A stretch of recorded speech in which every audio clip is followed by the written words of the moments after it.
years until the retirement age of 60. The court ordered TSC to employ teachers above 45 years without age limitation.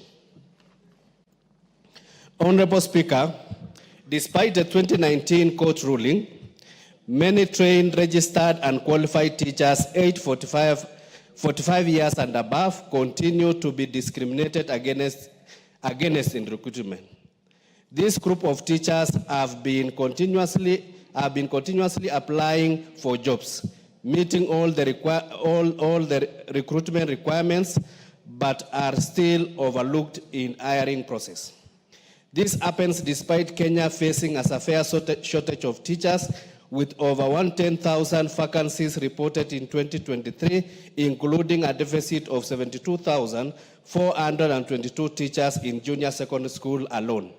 Yet more than 350 qualified teachers remain unemployed, significant number being above 45 years. Their exclusion from recruitment drive has fostered despair and disillusionment, calling for affirmative action by the TSC to offer them employment opportunities before they reach the mandatory retirement age of 60. Honorable Speaker, it is against this background that I request for a statement from the chairperson of the Departmental Committee on Education on the following. I hope the chairperson is listening. Okay, yes. 1.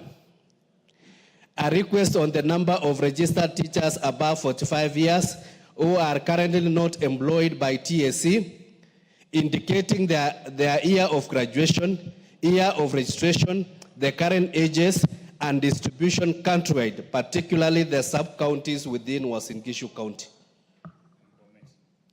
Yeah, and Bomet, no problem. 2, a report on the number of teachers aged 45 years that were absorbed by TSC in the recent recruitment, specifying their distribution, particularly in Uasin Gishu County. 3, efforts being made to implement affirmative action to address the plight of teachers aged above 45 years. And lastly, plans being put in place by the TSC to adjust the current recruitment framework with the aim of discouraging prolonged delays in employment and late entry into the profession. I thank you, Honorable Speaker.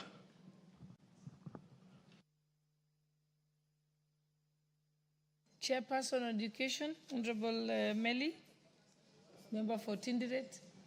You would like to say something, Honorable Muge? Okay, let's give Honorable Muge a chance. Okay.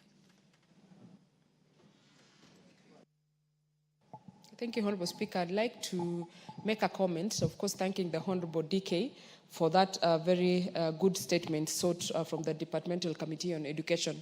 Honorable Speaker, I have noted with concern that the offices, the sub-county offices, TSC, do not have data, the data that Honorable DK is asking for, Honorable Speaker.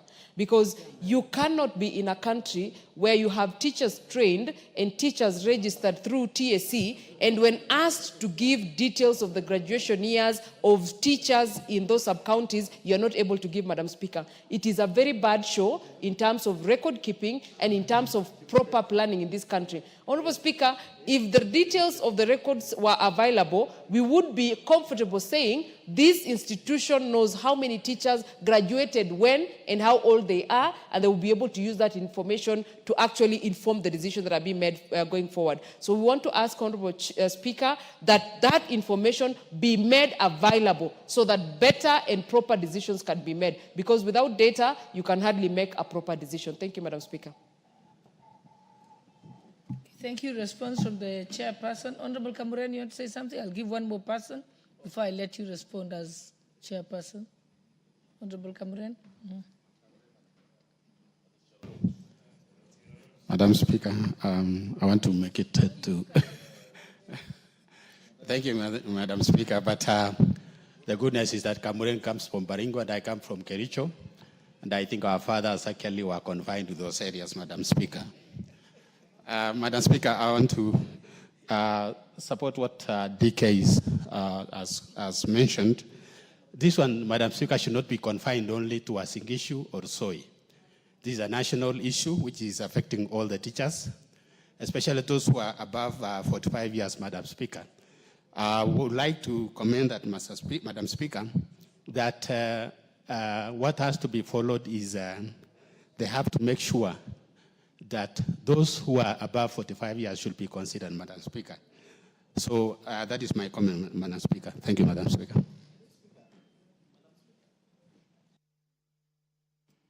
You want to have a second go, Honorable DK? It's okay, I'll just exercise my discretion and allow him. Yes, Honorable DK? Honorable Speaker, I think Mheshimiwa Cherot has made something in passing. This statement is for the whole country. It is not only in Uasin Gishu. What I was just saying is that the fact that I come from Uasin Gishu, I was giving emphasis so that in case the other data are not there, then we can be considered as Uasin Gishu. But this is a national issue that needs to be addressed nationally. Thank you. Thank you. That's the clarification I wanted you to give. Okay, let's go, Honorable Meli, Chairperson for the Education Committee. Thank you, Madam Speaker. I want to thank the Honorable Member for raising this issue. This issue has been said a lot and several times by the Committee of Education, noting that a number of teachers, especially the under 45-year rule, have actually failed to be employed just because of that. And about, I think 3 years ago, the committee met and discussed the issue, and we made it clear that the teacher needs to be employed as much as, even if it is 2 years to retirement, he should be employed. However, this is an issue that cuts across the country, and I want to say that immediately we are back from recess, because we are going today, we shall be able to furnish this House with enough information, but I will request that the Teacher Service Commission themselves, we shall invite them, and I shall invite the Honorable Member and interested members to come before the committee and be able to interrogate this issue further, and therefore develop a very proper policy on employment of teachers, especially putting into regard the age. Thank you, Honorable Speaker. Thank you. We can move to the next statement.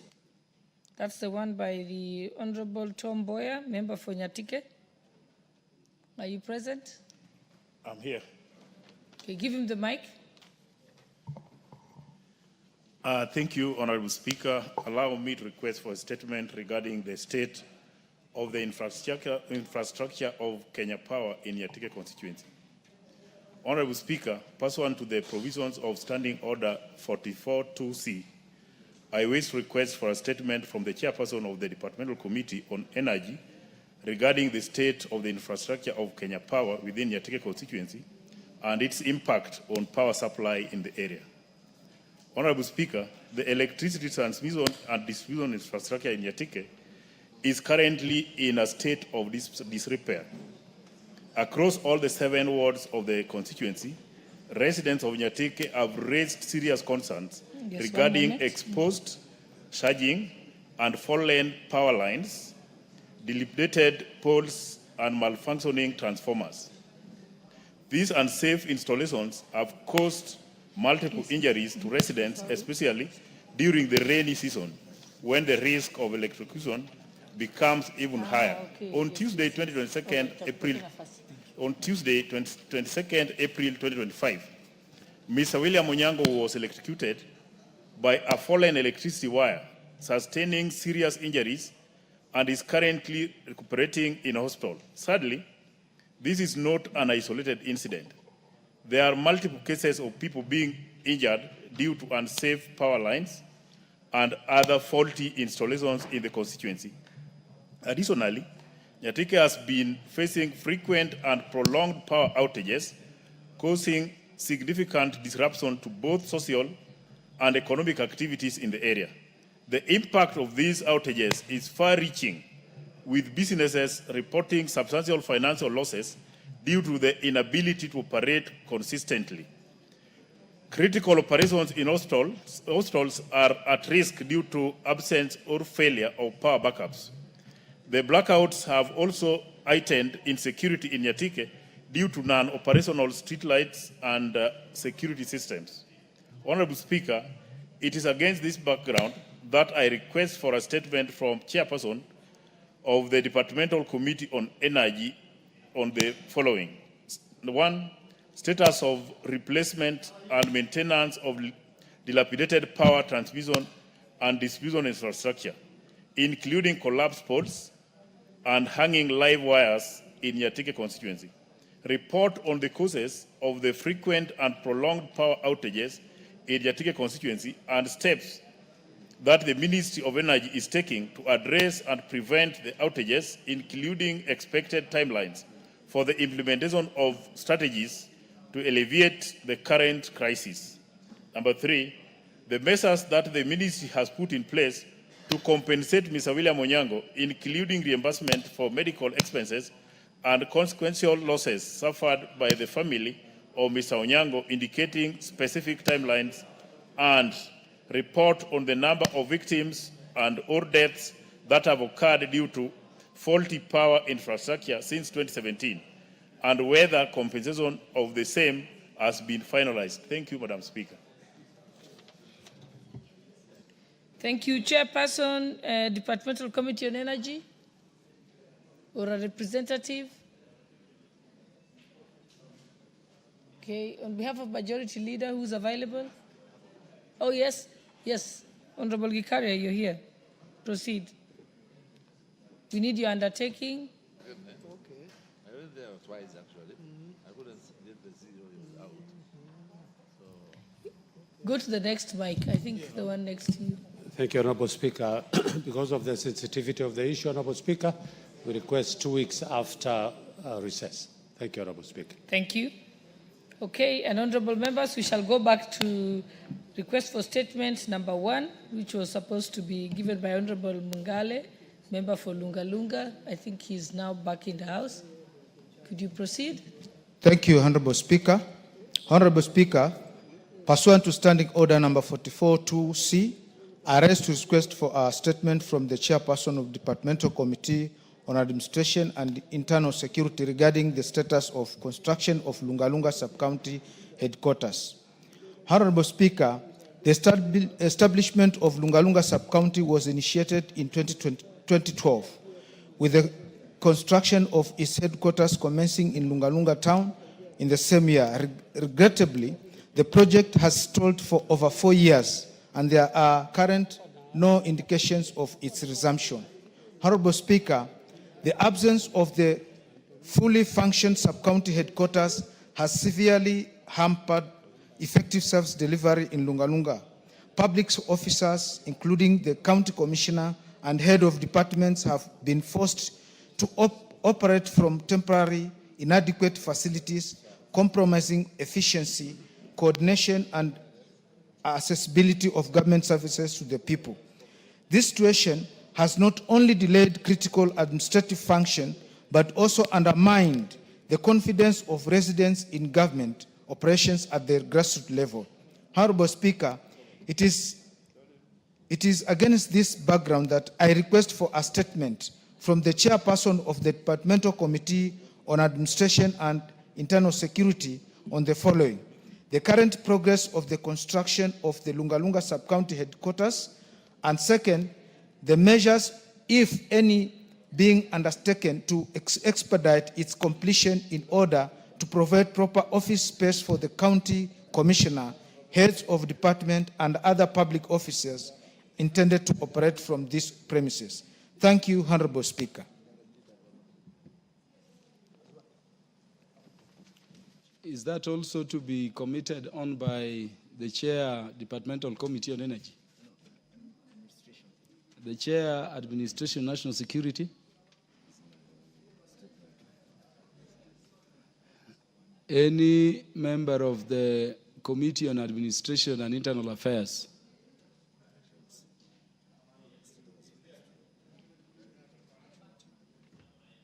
Yes, address the matter on behalf of the committee.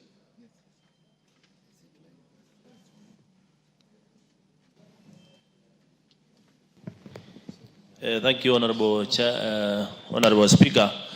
Honorable Speaker, now that we are proceeding for recess, I think the response will be available 2 weeks after we retire from recess. Thank you. 2 weeks, unless the member has something more to say. The Honorable Chief Romondo, 2 weeks. Thank you, Chair.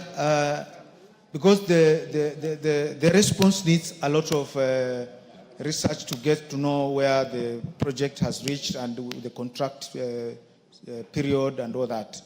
I accept that 2 weeks after recess is fine. Thank you. Yeah, 2 weeks it shall be. Question number 5 on the order paper by the Honorable Amina Mnyazi.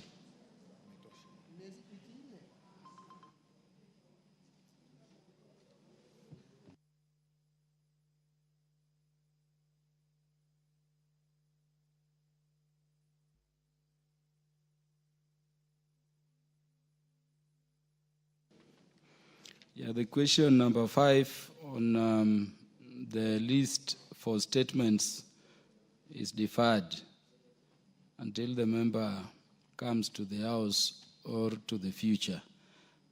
Question number 6, the question by Honorable Joseph Tunoi.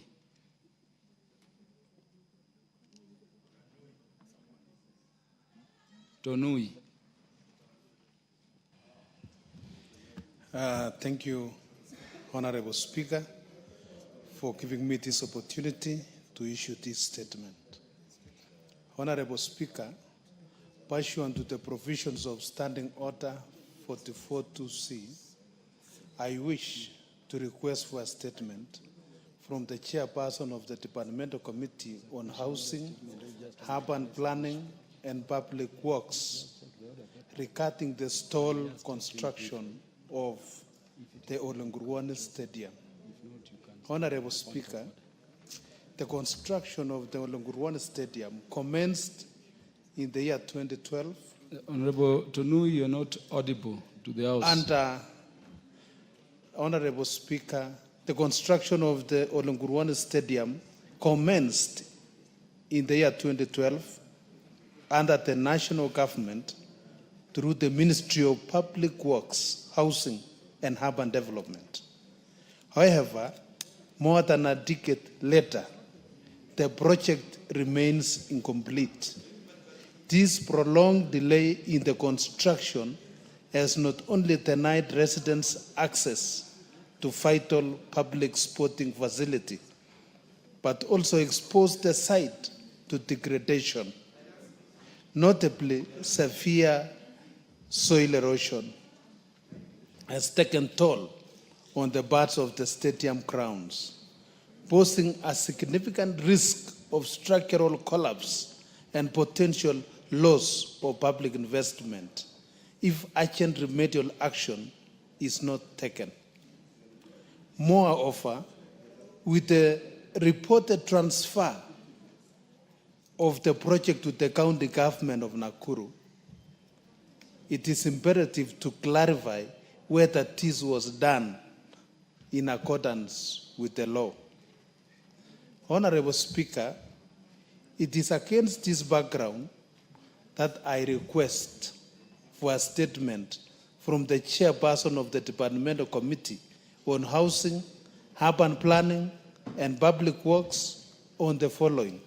Number 1, the terms under which the construction of the Olengurwane Stadium, which was being undertaken by the national government through the Ministry of Public Works, Housing and Urban Development, was transferred to the county government of Nakuru.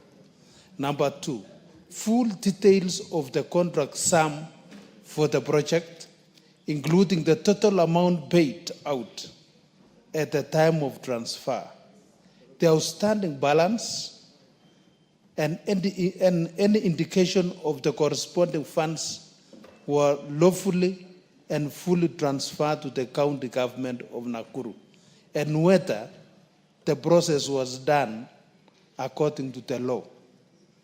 Number 3, reasons that led to the contractor to abandon the construction site despite having received public funds, and what legal action, if any, has been taken to enforce compliance with the contract terms or recover misuse of public funds. Number 4, the specific measures or plans the ministry has put in place to ensure that the completion of the stall construction of Olengurwane Stadium. I thank you, Honorable Speaker. Yeah, that is fine.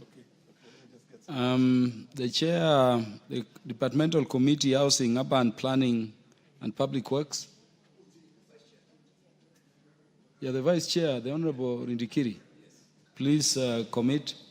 Yes, I've listened to the statement and the requests. We are proceeding on the 1 month recess. I promise that within 2 weeks of opening, we shall deliver the report. Honorable Tunui. Thank you, Speaker. I am satisfied with the 2 weeks. Thank you. Yeah, 2 weeks it is. Number 7.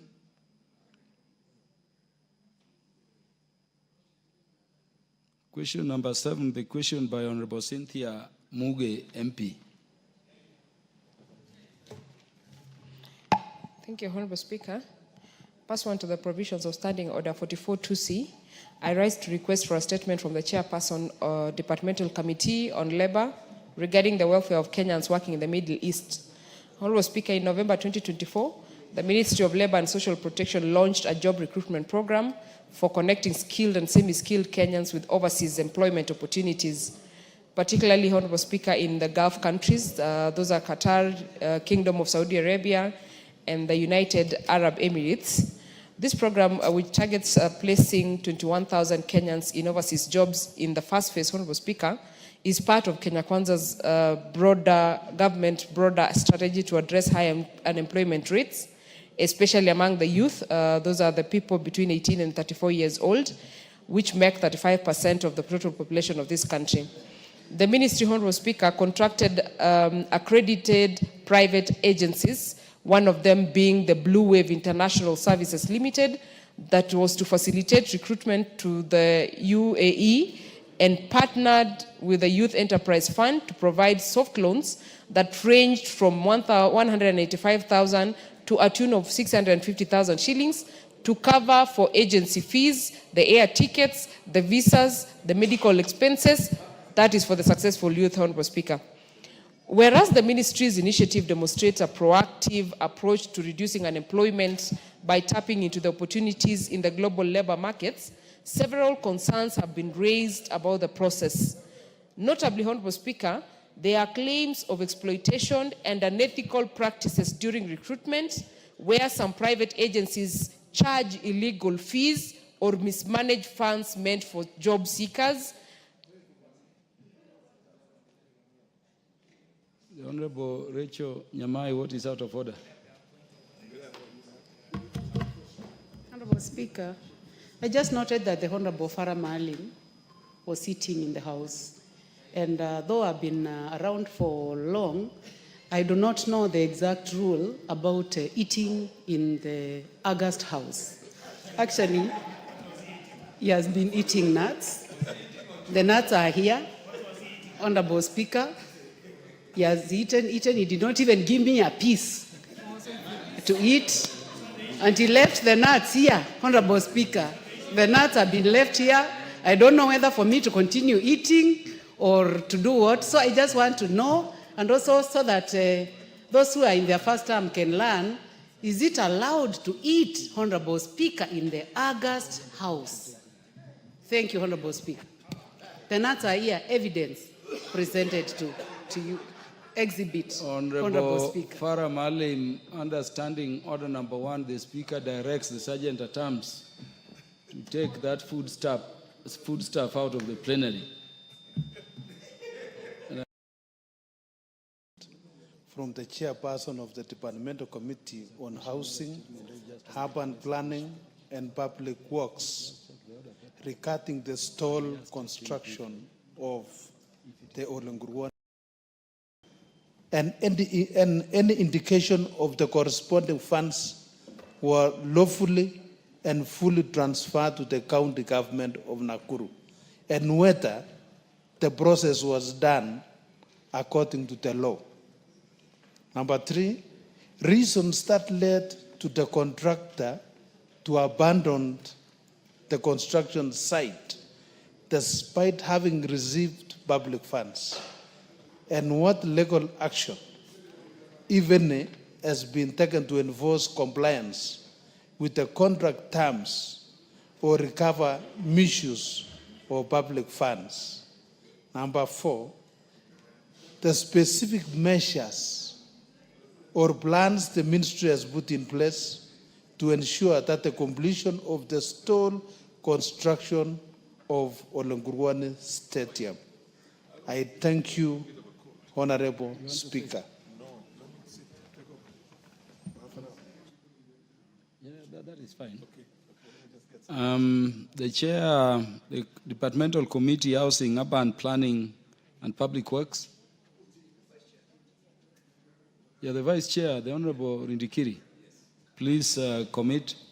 Yes, I've listened to the statement and the requests. We are proceeding on the 1-month recess. I promise that within 2 weeks of opening, we shall deliver the report.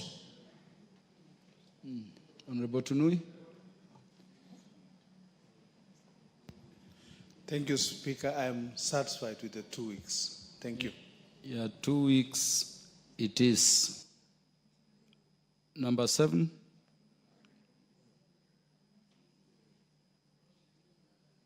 Question number 7, the question by Honorable Cynthia Muge, MP.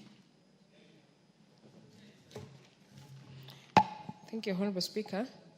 Pursuant to the provisions of Standing Order 44-2C, I rise to request for a statement from the Chairperson of Departmental Committee on Labor regarding the welfare of Kenyans working in the Middle East. Honorable Speaker, in November 2024, the Ministry of Labor and Social Protection launched a job recruitment program for connecting skilled and semi-skilled Kenyans with overseas employment opportunities, particularly, Honorable Speaker, in the Gulf countries. Those are Qatar, Kingdom of Saudi Arabia, and the United Arab Emirates. This program, which targets placing 21,000 Kenyans in overseas jobs in the first phase, Honorable Speaker, is part of Kenya Kwanza's broader strategy to address high unemployment rates, especially among the youth. Those are the people between 18 and 34 years old, which make 35% of the total population of this country. The Ministry, Honorable Speaker, contracted accredited private agencies, one of them being the Blue Wave International Services Limited, that was to facilitate recruitment to the UAE, and partnered with the Youth Enterprise Fund to provide soft loans that ranged from 185,000 to a tune of 650,000 shillings to cover for agency fees, the air tickets, the visas, the medical expenses. That is for the successful youth, Honorable Speaker. Whereas the ministry's initiative demonstrates a proactive approach to reducing unemployment by tapping into the opportunities in the global labor markets, several concerns have been raised about the process. Notably, Honorable Speaker, there are claims of exploitation and unethical practices during recruitment, where some private agencies charge illegal fees or mismanage funds meant for job seekers.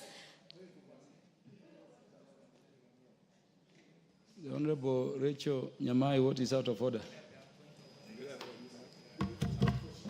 Honorable Speaker, I just noted that the Honorable Farah Maalim was sitting in the House. And though I've been around for long, I do not know the exact rule about eating in the August House. Actually, he has been eating nuts. The nuts are here, Honorable Speaker. He has eaten. He did not even give me a piece to eat. And he left the nuts here, Honorable Speaker. The nuts have been left here. I don't know whether for me to continue eating or to do what. So I just want to know, and also so that those who are in their first term can learn, is it allowed to eat, Honorable Speaker, in the August House? Thank you, Honorable Speaker. The nuts are here, evidence presented to you. Exhibit, Honorable Speaker. Farah Malim, understanding order number 1, the Speaker directs the Sergeant at Arms to take that foodstuff out of the plenary. And I'm doing this not only under the rules, but also for you are choosing to eat alone. Honorable Rachel Nyamai is sitting near you. The minority whip, the Honorable Millie Odhiambo. Thank you, Mr. Speaker. Mr. Speaker, I'm just concerned about the fact that you have done this under standing order number 1, which is discretionary of the Speaker. How sure are we that you are not yourself going to partake of the nuts as the Speaker? You are challenging the discretion of the Speaker, and that is not permitted. In fact, it could be disorderly minority whip. The Speaker has directed that the nuts be taken away from the plenary by the Sergeant at Arms, and the Speaker has reasonable means to buy own nuts. The Speaker certainly is not going to pursue those nuts. Where are we?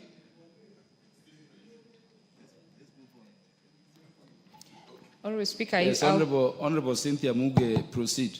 Thank you, Honorable Speaker. I'll pick up from my second point, where the Honorable Speaker, whereas the ministry's initiative demonstrates a proactive approach to reducing unemployment by tapping into the opportunities in the global labor markets, several concerns have been raised about the process. Notably, Honorable Speaker, there have been claims of exploitation and unethical practices during recruitment, where some private agencies charge illegal fees or mismanage funds meant for job seekers. They have also subjected the job seekers to debt bondage due to the loans that have been tied directly to recruitment agents' accounts, and challenges of compliance with bilateral agreements in countries where labor laws may not adequately protect migrant workers. This situation, Honorable Speaker, necessitates government intervention to streamline the process for a long-term success. Honorable Speaker, it is against this backdrop that I request for a statement from the chairperson of the Departmental Committee on Labor on the following matters. 1, Honorable Speaker, the number of Kenyans that have been recruited to work in the Middle East, particularly in Qatar, the Kingdom of Saudi Arabia, and the UAE, including specific sectors to which they were hired, and the number of workers exported in each category in the specified countries. Honorable Speaker, I emphasize that there is a lot of importance in data. Secondly, Honorable Speaker, I want the Departmental Committee on Labor chairperson to tell us or give us the measures that have been put in place by the ministry to protect Kenyan migrants workers from exploitation and ensure compliance with bilateral agreements in countries where labor laws may not adequately protect them. And lastly, Honorable Speaker, the oversight mechanisms by the ministry to ensure that private recruitment agencies operate ethically and comply with the law to curb abuses such as human trafficking, among other issues that have been on the forefront currently, lately, Honorable Speaker. With that, Honorable Speaker, I thank you.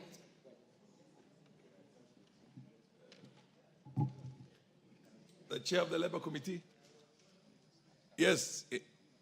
Are you responding on behalf of the Chair, or you have? No, I'm commenting. You have a comments before the Chair takes for this. Okay, the floor.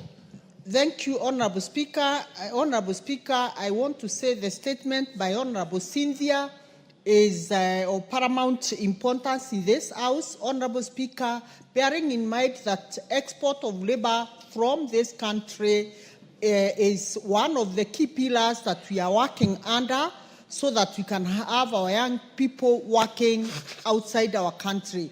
Honorable Speaker, it is very, very important, as she has stated, that bilateral agreements must be signed and must be adhered to, so that we can avoid loss of life and mistreatment for the people that we take out there to work. Honorable Speaker, this is a very timely statement.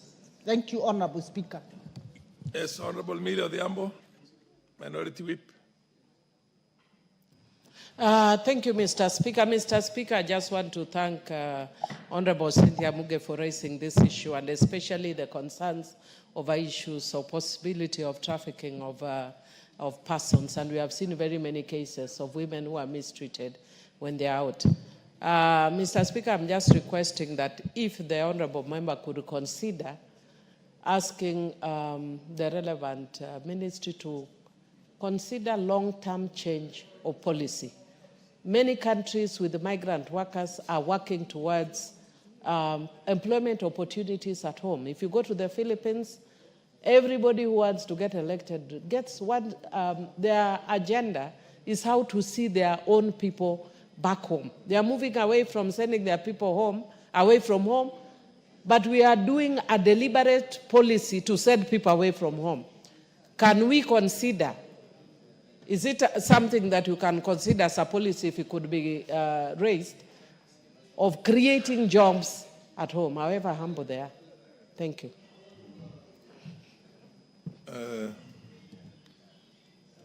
There being no further interest in enriching the... yes, the Honorable Chair of the... Proceed. Honorable Speaker, I want to echo what Millie has indicated. Honorable Speaker, this aspect of export of labor, it is becoming a menace. Just as the other day we saw on the television, now the government is being accused itself. You can imagine if a government is being accused that they have taken people's money and they have not been able to deliver their promises. I think what Millie has said, Honorable Speaker, we need to do a deliberate effort on a policy to be able to create jobs locally here. Instead of, we appreciate that the diaspora and what is remitted back to the country really assists in the economic growth.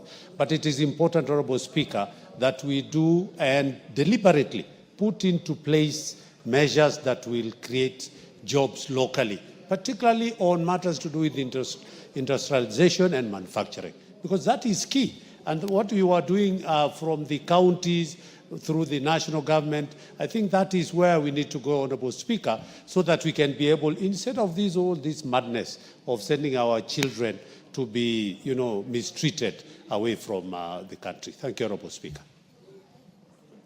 Yes, the Honorable Kaluma.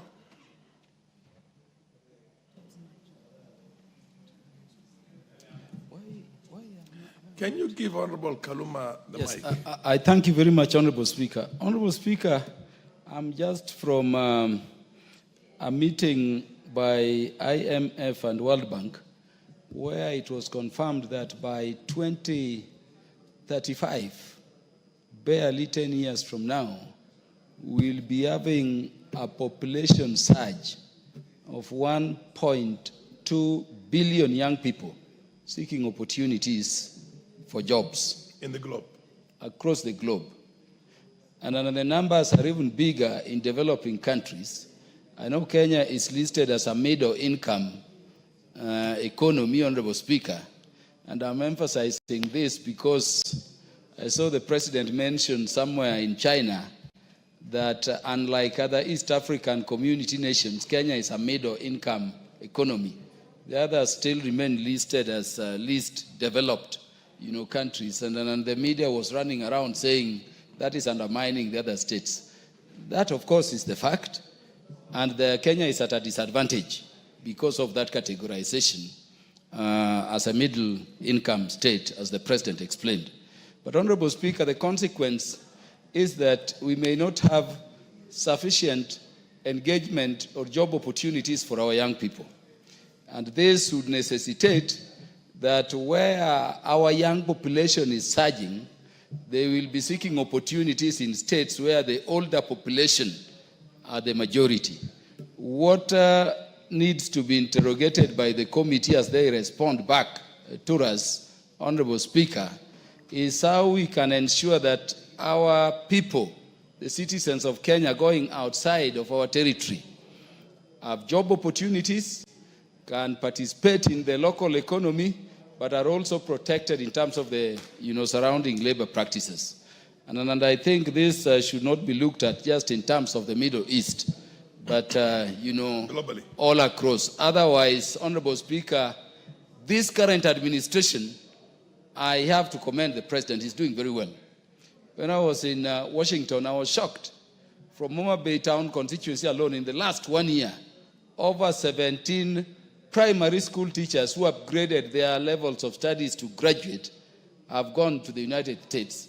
And then teachers who are struggling, sometimes without even adequate fare, are driving me around Washington, around Virginia, around Maryland. So we must avail ourselves of those opportunities and encourage government to create these opportunities, but on properly regulated, terms, so that our citizens can meaningfully engage while they are also safe wherever they are. I thank you, Honourable Speaker. I think the previous, the Honorable Gakuria, and for the benefit of the House, maybe one needs to see the thin line between labor export and brain drain. When you export out of the country drivers and security guards and maids, I mean, how much is that a brain drain? That's not a brain drain. And it's important that the nation, in my opinion, the chair notes that there's a need for both protection for the people who go there for casual purposes and they do not need any skills, but at the same time, to see if some of the skills can be retained in here, particularly for industrialization. But I don't know how much of that industrial labor, blue collar, cadre, goes to the Middle East to go and work in industries in the Middle East. Yes, Honorable Adan of.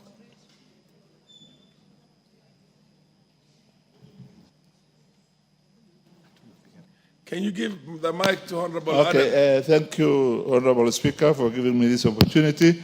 I also stand to add to my voice that it is crucial that we try to look for jobs for our youth.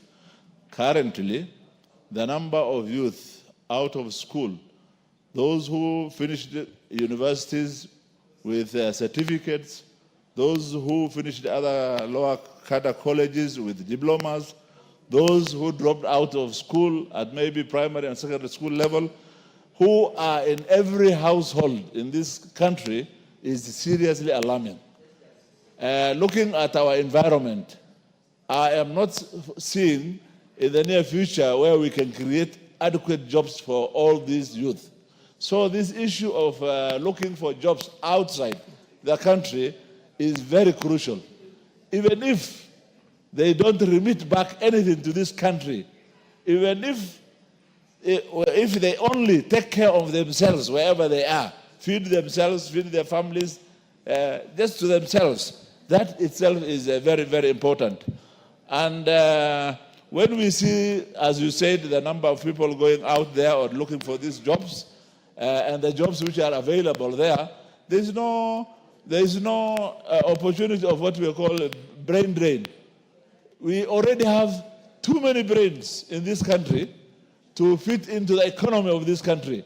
So even if we send to other countries a few of those very highly skilled people out there, we still have many more in the country who can satisfy the market within the country.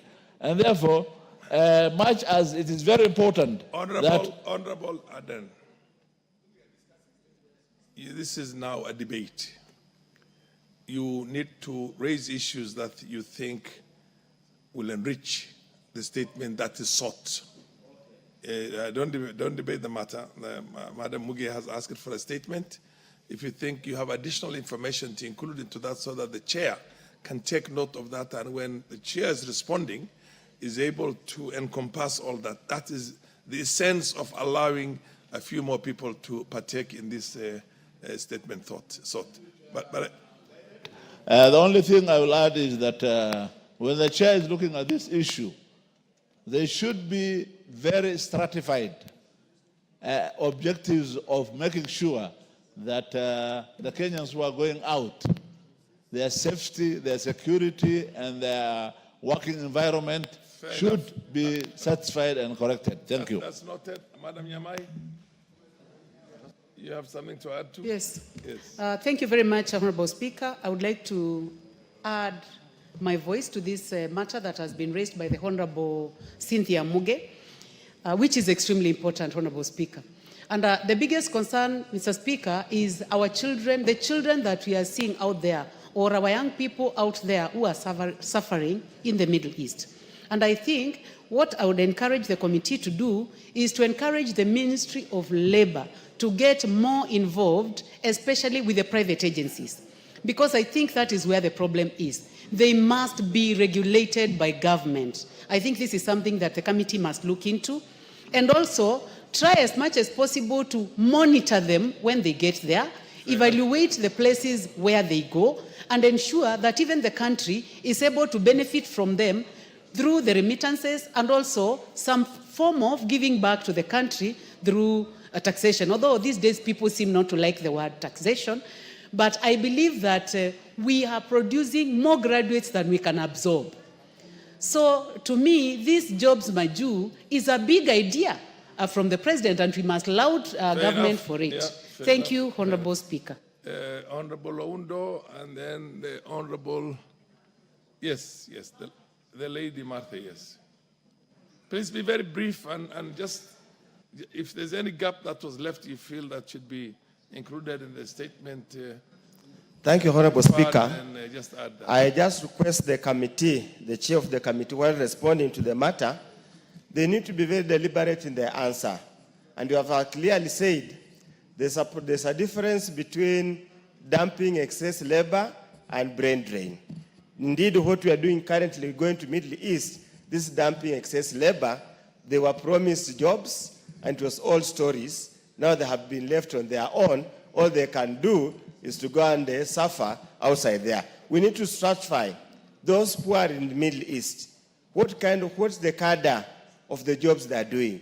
Are they manual jobs? Are they intellectual stimulating jobs? What kind of jobs are they doing? So that we just don't simply pick all the hustlers that were promised jobs and they are being dumped, so they are being dumped in the Middle East. Thank you. Yes, the Honorable Martha? Yes, it's you. Who is that? I'm a little bit short-sighted. Thank you, Mr. Speaker. I think I want to support what everybody is saying here. The security of our young people who go out to look for jobs is very, very critical, because we have seen cases where they come back when they're in coffins, and circumstances leading to such deaths is never known, and nobody ever follows to the end. I just want to highlight the fact that we need to know how many of our young people need jobs abroad. We need statistics so that we know the number of young people that go out to look for jobs, the kind of jobs that they're going to do, so that we do not export too many out of the country and leave ourselves with nobody, so that we also have some people working for us. Otherwise, we shall empty the country and everybody will be going abroad for further studies with no control. So my appeal to the committee is to look at the number of the statistics that it's required for those that need to get jobs out and those that remain. Otherwise, we shall suffer the brain drain. And we need other people to work for us as well, young people. Thank you. The last one on this, the Honorable Member of Parliament for Westlands, Timothy Wanyonyi.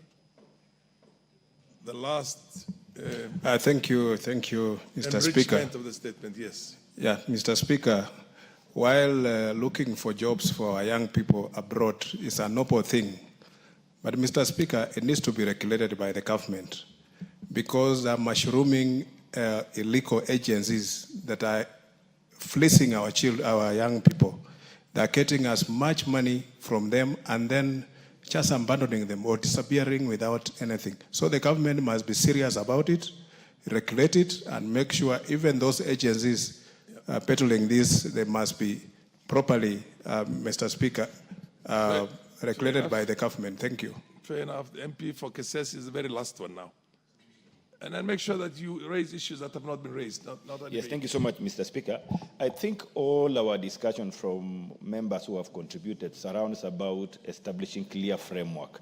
Because over time, we've had the government through the ministry speaking about labor migration, signing of bilateral agreements and arrangements. But the big question that should be asked by this Honorable House, where is this legal framework that is so fundamental that will protect the rights of Kenyans under the Constitution of Kenya, that is supreme law, remembering that Kenya is a supreme country.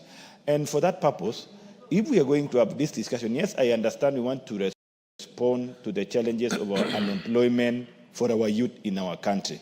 But sometimes we end up exposing our children to countries that are predators. They want to predate on our labor, on our trained skills. Remember, Kenya is rated as the best country among those who have proper training facilities on our human resource. The other day we saw a report in Moi Teaching and Referral Hospital where nurses who have been trained, who have acquired experience to provide services, healthcare services and support of nursing at the only second referral hospital, most of them have left the country. Now the institution is struggling.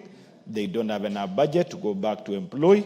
And even if they go back to market to employ, where are they going to get people who have been trained to handle special cases of referral? Remember, a facility like Moi Teaching and Referral, which is a referral facility, has got special cases of treatment and handling of those patients that require specific nurses to handle that. So, Mr. Speaker, I think it is rightful that this House needs to rise, and let us begin to think around and guide on these ones. Thank you so much, Mr.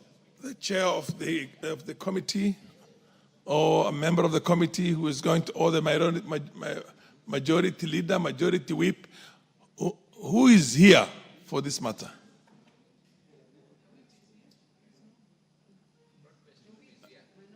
We don't have the majority leader, ML, the minority leader, the deputies.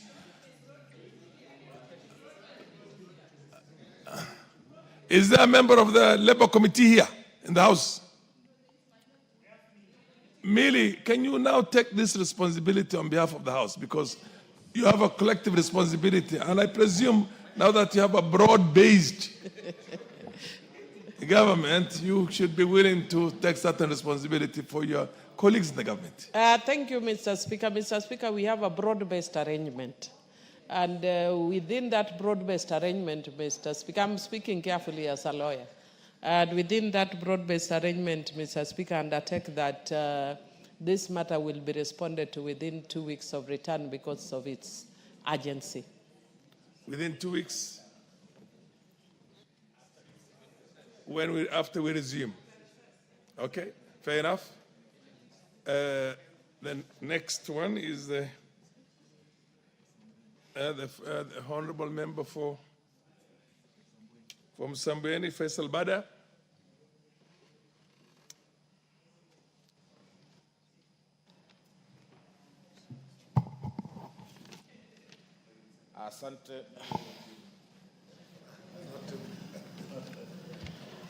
Asante Mheshimiwa Spika.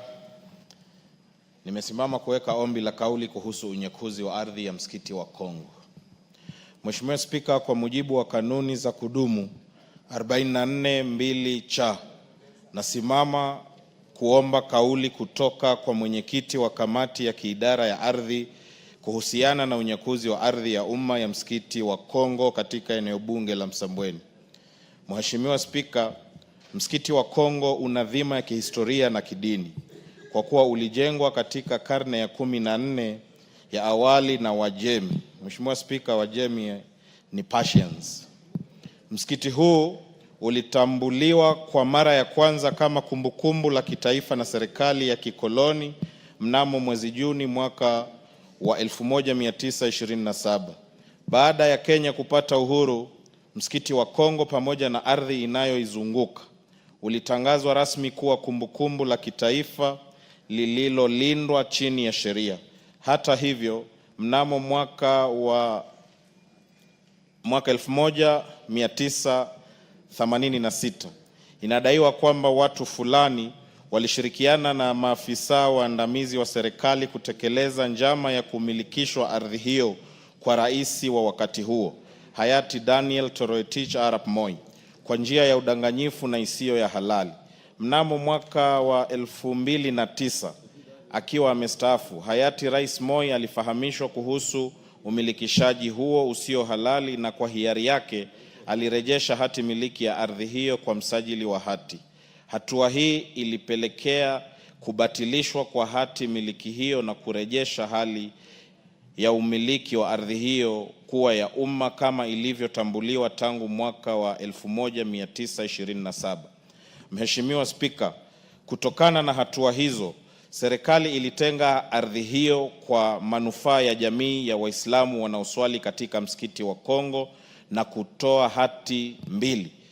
Hati nambari 55034 kwa msikiti wa Kongo na hati nambari 55035 kwa kituo cha Kiislamu wa Kwale. Serikali iliteua katibu mtendaji katika Wizara ya Hazina ya Taifa kuwa mdhamini wa hati miliki za ardhi hiyo. Mnamo mwaka wa 2012, aliyekuwa waziri mkuu wakati huo, Mheshimiwa Raila Odinga maarufu Baba, alizikabidhi hati miliki hizo kwa jamii nufaika. Mheshimiwa Spika, mnamo mwezi Machi mwaka 2025, jamii hiyo ilishangaa kugundua kuwa kipande hicho cha ardhi kilikuwa kimetangazwa kuuzwa kwa bei ya shilingi bilioni 1,445,000. Watu wanaodaiwa kumiliki ardhi hiyo ni Bwana Mohamed Hamisi Mwachumba na Bwana Ali Mwadarashi Mwagariche, wanaodai kuwa walipata hati miliki ya ardhi hiyo tarehe 17 Februari mwaka 2025. Jambo ambalo linastabisha ikifahamika kwamba ardhi hiyo imekuwa ya umma tangu mwaka wa 1927 na kudumishwa baada ya Kenya kuwa nchi huru. Mheshimiwa Spika, ni kutokana na hali hii ndipo ninaomba kauli kutoka kwa mwenyekiti wa kamati ya kiidara ya ardhi kuhusu masuala yafuatayo. 1. Maelezo kuhusu namna ambavyo ardhi ya msikiti wa Kongo inayojulikana kuwa ya umma na iliyotangazwa kama eneo la kumbukumbu la kitaifa lililolindwa ilisajiliwa kwa umiliki wa kibinafsi. 2. Hatua zinazochukuliwa na Wizara ya Ardhi pamoja na Tume ya Kitaifa ya Ardhi kukabiliana na unyakuzi huu wa ardhi ya msikiti wa Kongo. 3. Mikakati iliyowekwa kulinda eneo hilo kama kumbukumbu la kitaifa linalolindwa. Na 4 na ya mwisho ni maelezo ya kina kuhusu jinsi wizara pamoja na Tume ya Kitaifa ya Ardhi zinavyokusudia kuwezesha kurejeshwa kwa ardhi hiyo kwa wamiliki halali ambao ni jamii ya Waislamu wa msikiti wa Kongo. Asante Mheshimiwa Spika.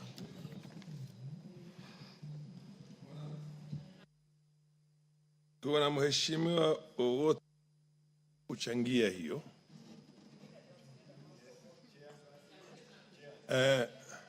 Mheshimiwa dada yetu kutoka sehemu hizo pia Mombasa nafikiri. Basi asante sana Mheshimiwa Spika kwa kunipa fursa hii. Nami pia nibaki katika kumbukumbu za bunge hili kuunga mkono hoja iliyoletwa na Mheshimiwa mbunge wa Msambweni ambaye ametoka katika constituency mojawapo ambayo mimi pia ninamiliki. Mheshimiwa Spika, sisi kama watu wa Kwale tulitamaushwa pakubwa na jambo hili. Mheshimiwa Spika, mimi naiunga mkono hoja hii kwa sababu ni mtoto wa Kiislamu na ninaielewa historia kamili kama vile Mheshimiwa Faisal alivyoizungumzia. Mheshimiwa Spika, ardhi ya Kongo ya msikiti ni mahali patakatifu. Ni jambo la kushangaza, wezi, mimi nitawaita wezi, walaghai, waliokuja na kuweza kusema ardhi ile wao ndio wamiliki. Historia inajieleza vizuri sana Mheshimiwa Spika kwamba ardhi ile ni ardhi ya msikiti. Na ilipatikana kwa njia gani? Historia Mheshimiwa Faisal ameieleza. Haiwezekani kuwa mtu ametokezea hivi majuzi na anasema anataka kumiliki ardhi ile. Ile ni ardhi ya kihistoria. Mheshimiwa Spika, ardhi ya Kongo haiuziki na haiwezi kuuzwa. Ninalaani vikali jambo hili na pia na mimi naongezea kamati ya ardhi ya bunge hili iweze kuingilia kati, lakini historia inajieleza vizuri sana. Asante sana Mheshimiwa Spika na nikome hapo. Mheshimiwa wa Keses, uangalie jinsi unavyoweza kuboresha hiyo Mr. Speaker, unanipatia mtihani mkubwa sana. Endelea basi. Waje niongee kwa lugha ya Kimombo. Nitaongea kwa lugha ya Kimombo. Sasa. Asante. Thank you so much, Mr. Speaker. In any case, even if I want to respond word by word, be very sure that the Honorable Member Msambweni has already confused me. Deep words in the Swahili that I could not even fathom some of them. Now, Mr. Speaker, but on this particular issue, it is increasingly becoming a big problem where either public land or community land are changing hands all of a sudden, and it's becoming rampant. Of late, we are realizing a lot of cases here and there. Not even forgetting that we have a pending serious issue, grievous issue that has involved people dying. Unachangia hoja, sisi tunataka uchangie ile statement inaitwaje kwa Kiswahili? Kauli. Kawira. Kauli. Kauli. Wewe unachangia usaidie ile kauli changia kauli. Usianze hoja. Bwana Kaluma. Asante. So, ninapochangia Bwana Speaker ni kwamba imebidi kupitia mambo kama haya ambayo yametukia kila mahali, kwamba wizara husika ianze kuangazia ni nini kinaleta shida. Imetosha. Asante. Mheshimiwa Kaluma.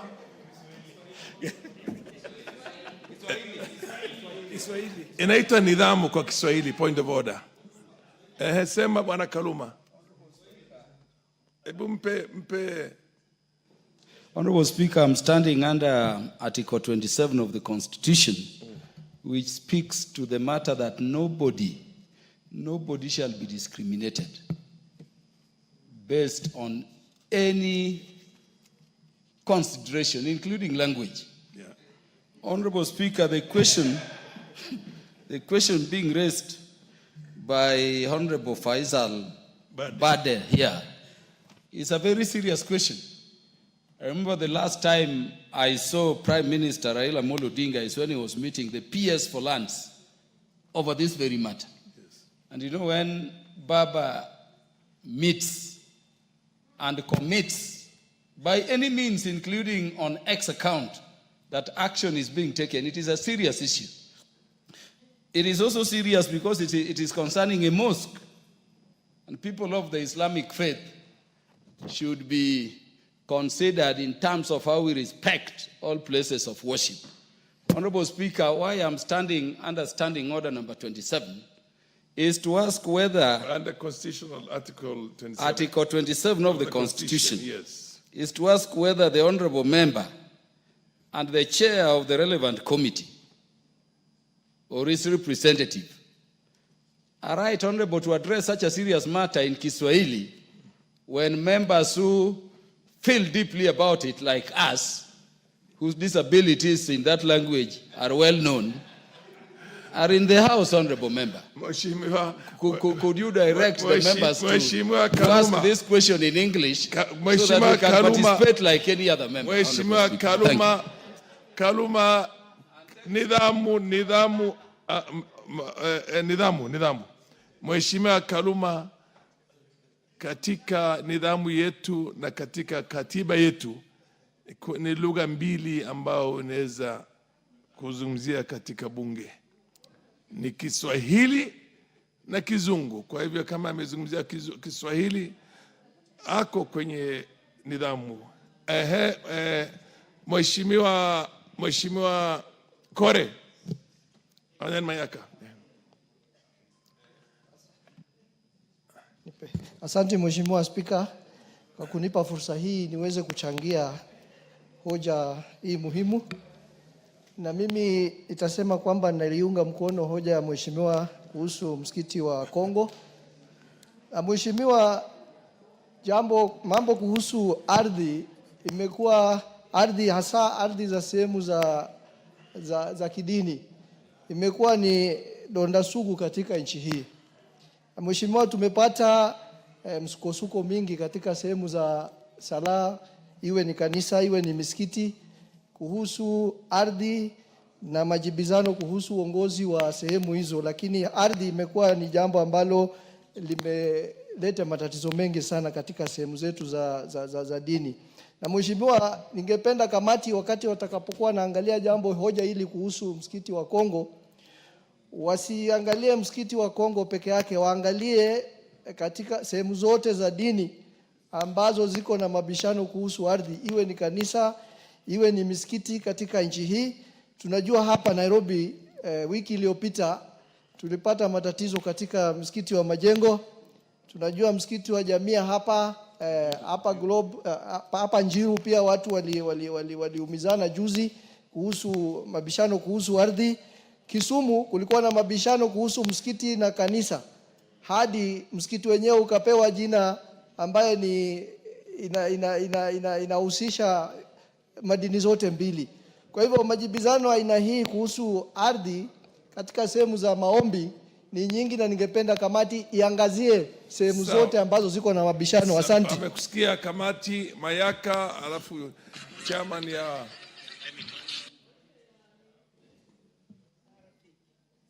Asante sana Mheshimiwa Spika. Mheshimiwa Spika, ningependa kuchangia kauli ya Mheshimiwa ambayo sana sana yazungumzia swala la ardhi za kihistoria.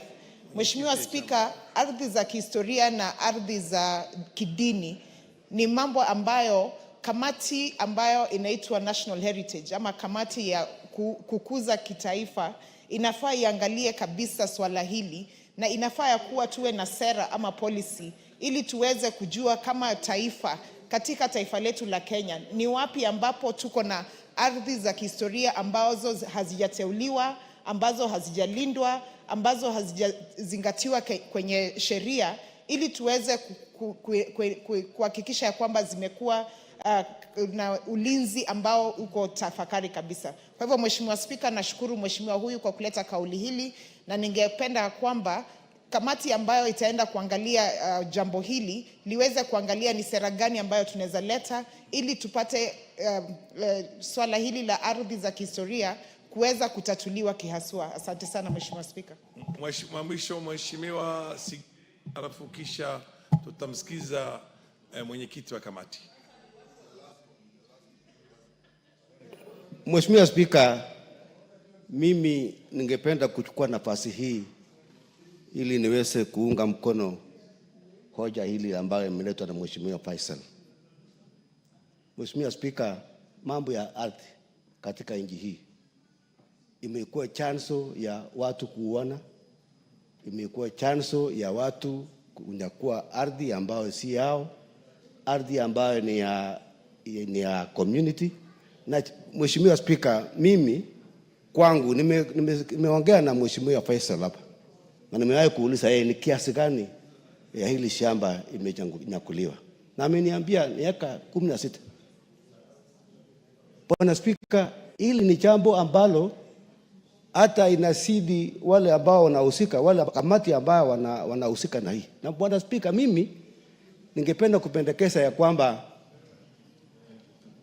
waziri wa ardhi mwenyewe aweze kufika hapa baada ya likizo ambayo tunaelekea leo. Bwana Spika, hili ni jambo ambalo ni gumu sana, kwa sababu hata mashule mengine, hata kwangu kuna watu ambao wamenyakua shamba ya shule huko kwetu, na hili ni kitu ambacho lazima serikali ishughulikie kwa njia ambayo inatakikana. Kwa hivyo Mheshimiwa Spika, mimi napendekeza ya kwamba waziri wa ardhi mwenyewe afika hapa ili aweze kutueleza mambo mengi ambayo inahusu ardhi. Mheshimiwa Nyikal, alafu kisha tutamsikiza mwenyekiti. Kidogo mwenyekiti, tumsikize Mheshimiwa Nyikal wa mwisho. Thank you, Mr. Speaker.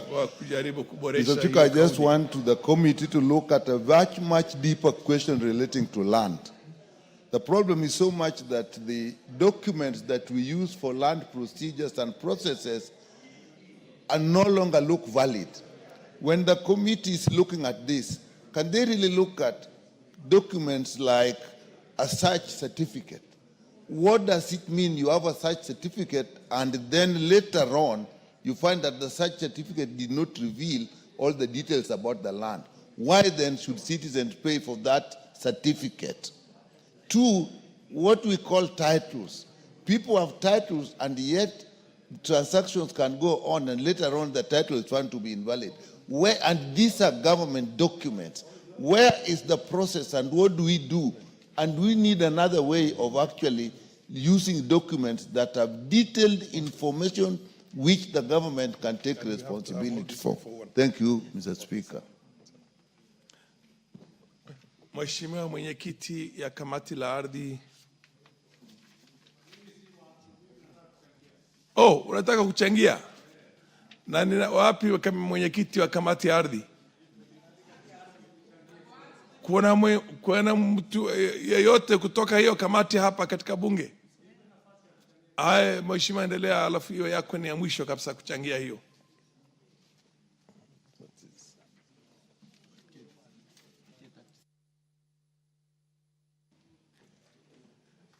Mheshimiwa Spika, nashukuru kwa kunipa nafasi hii. Mwanzo nichangie ndugu yangu Faisal kwa ile mambo ambaye amesema. Lakini Mheshimiwa Spika, kitu cha kwanza ambaye sijui katika ombi ya hiyo request yake kama alisema, Mheshimiwa Spika, hatuwezi kuwa na land officers ambaye wanashiriki kwenda kufanya maovu haya ambaye anakuja kubadilisha hata kunyakua misikiti na ardhi za makanisa.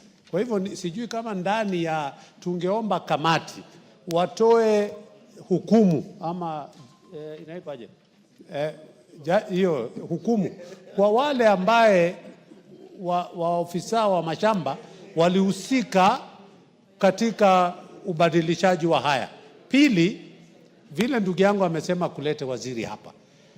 Mbeleni tuliambiwa ya kwamba wanaenda katika system ya kidijitali kuweka mashamba katika system ndio tuweze kuondoa, pengine ndio tuweze kujua kama hiyo system ya kidijitali inaendelea katika ile kusajilisha wamiliki wa mashamba, kwa sababu tukiendelea na hii mambo ya kawaida hii ya manyu, hiyo ndio inatusumbua zaidi. Kwa hivyo ningependa kamati itoe hukumu kwa wale maofisa wa mashamba ambayo walihusika katika uporaji wa shamba hili la msikiti. Asante kama hakuna mtu kutoka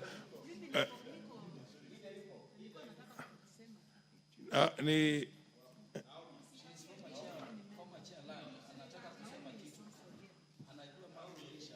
Naomi. Mheshimiwa Naomi, wewe ni naibu wa naitwa nini? Kiranja. Wewe ni naibu wa kiranja la chama cha wale wengi. Yes. Unaweza kutueleza utapeana ahadi fulani ya kuhakikisha kwamba tumepata majibu kuhusu yale kauli? Ndio naweza peana, na kwa sababu tunaenda on recess sasa, tukisharudi recess kwa Kiswahili inaitwa nini? Likizo tunaenda kwa likizo, na baada ya kutoka kwa hiyo likizo tukipata muda ya wiki 2 itakuwa sawa. It's so directed. Asante. Next one is the Honorable Member Victor Koech, MP for Chepalungu. MP for Chepalungu, proceed and put the request for your statement. Yeah, thank you, Honorable Speaker. Pursuant to provisions of Standing Order 44-2C, I wish to request for a statement from the chairperson of the Departmental Committee on Tourism and Wildlife regarding the serious human life conflicts currently being experienced in parts of Chepalungu constituency. Honorable Speaker, on the 18th March 2025, the late Kevin Kipkemoing Etich, son of Mr. Paul Ruto, tragically lost his life after being attacked by a crocodile while washing clothes in Chepkulo River. Kevin, a 16-year-old from 3 students at Nogirwet Day Secondary School, had returned home from Sunday service and proceeded to the river to wash his clothes and take a bath. Sadly, 3 hours later, his clothes were found floating midstream, prompting local residents to raise alarm. Upon investigation, a crocodile was sighted, confirming the tragic incident. Honorable Speaker, it is sad to note that despite being informed promptly, officers from the KWS, who are located barely 2 kilometers from the scene, delayed their response by over 6 hours. It was ultimately 2 elderly community members and a youth group who retrieved the body from of the deceased. This is not an isolated incident. Residents of Chepalungu have long suffered repeated human-wildlife conflicts with crocodiles, the hyenas, elephants, and other wild animals frequently attacking and killing people, livestock such as goats and sheep, and even destroying crops. These losses have devastated livelihoods, undermined community security, and severely affected the socio-economic well-being of residents.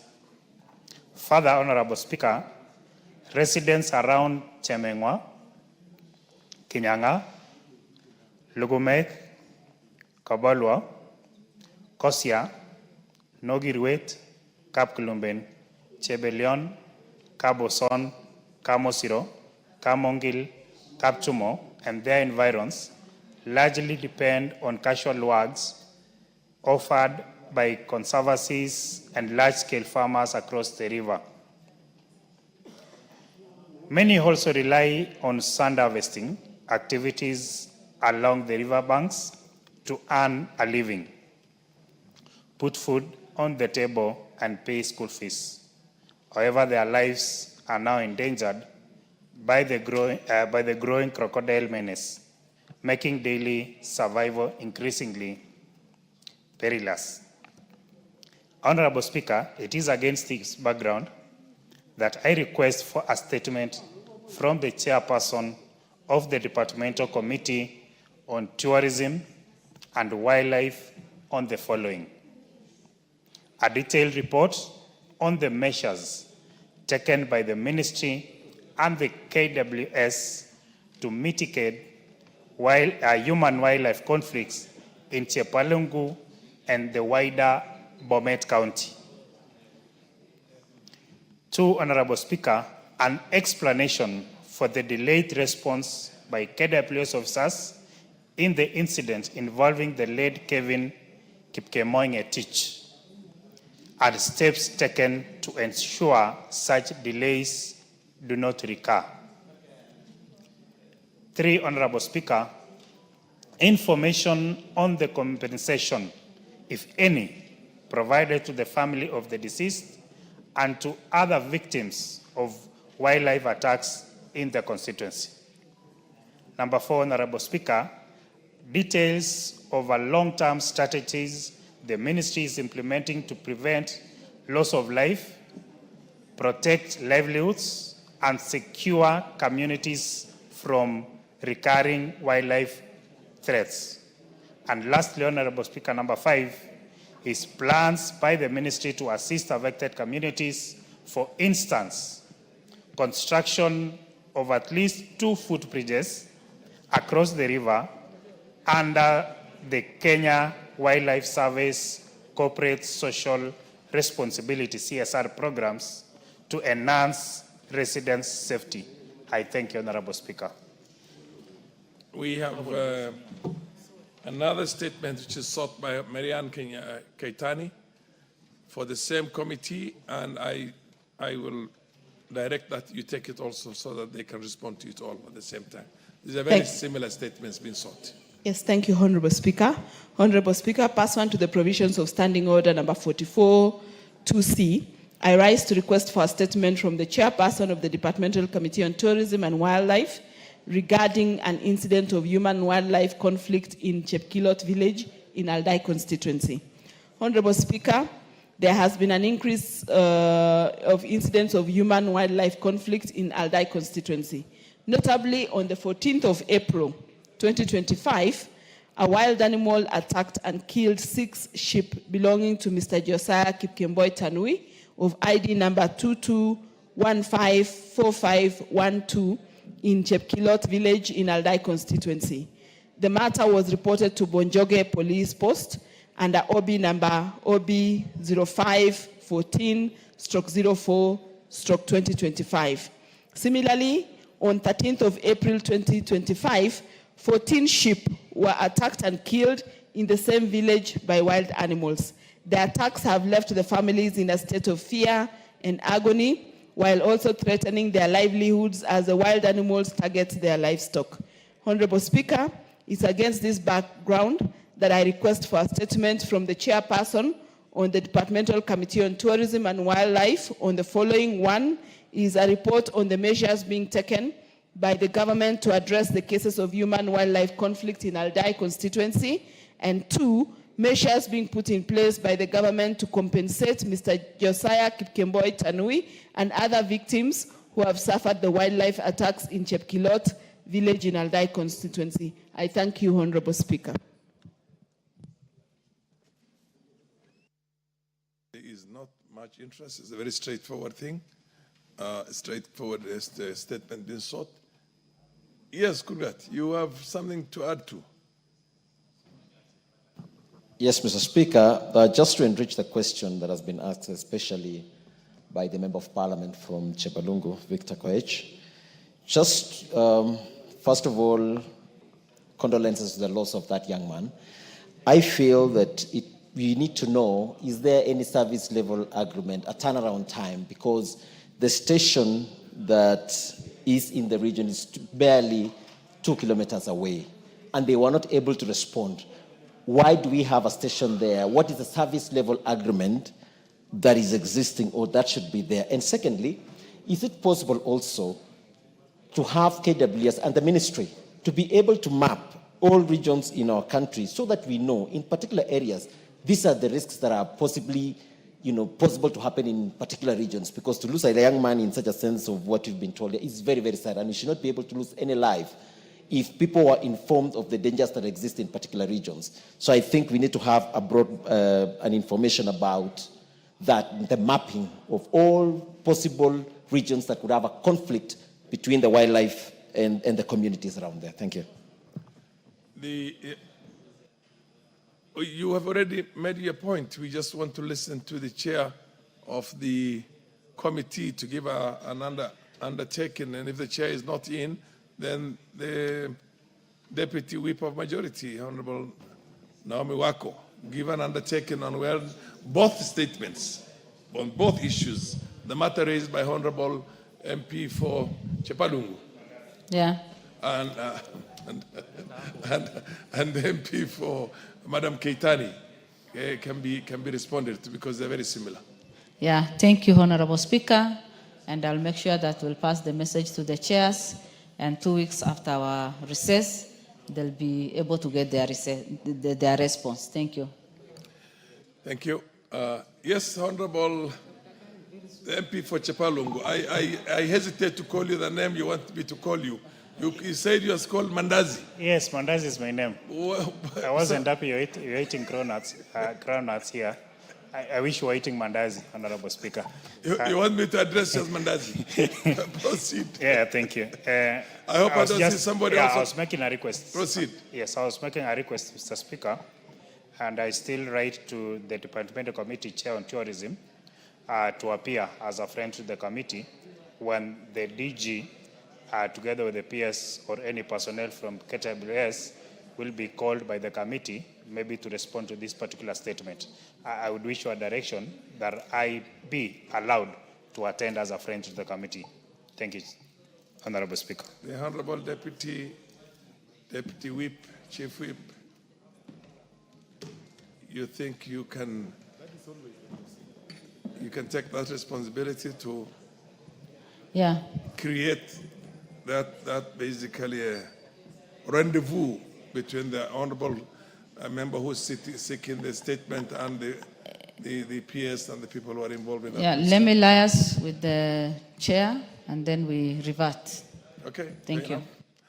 There is another statement that was sought on this statement by the chairperson, Committee on Parliamentary Broadcasting and Library.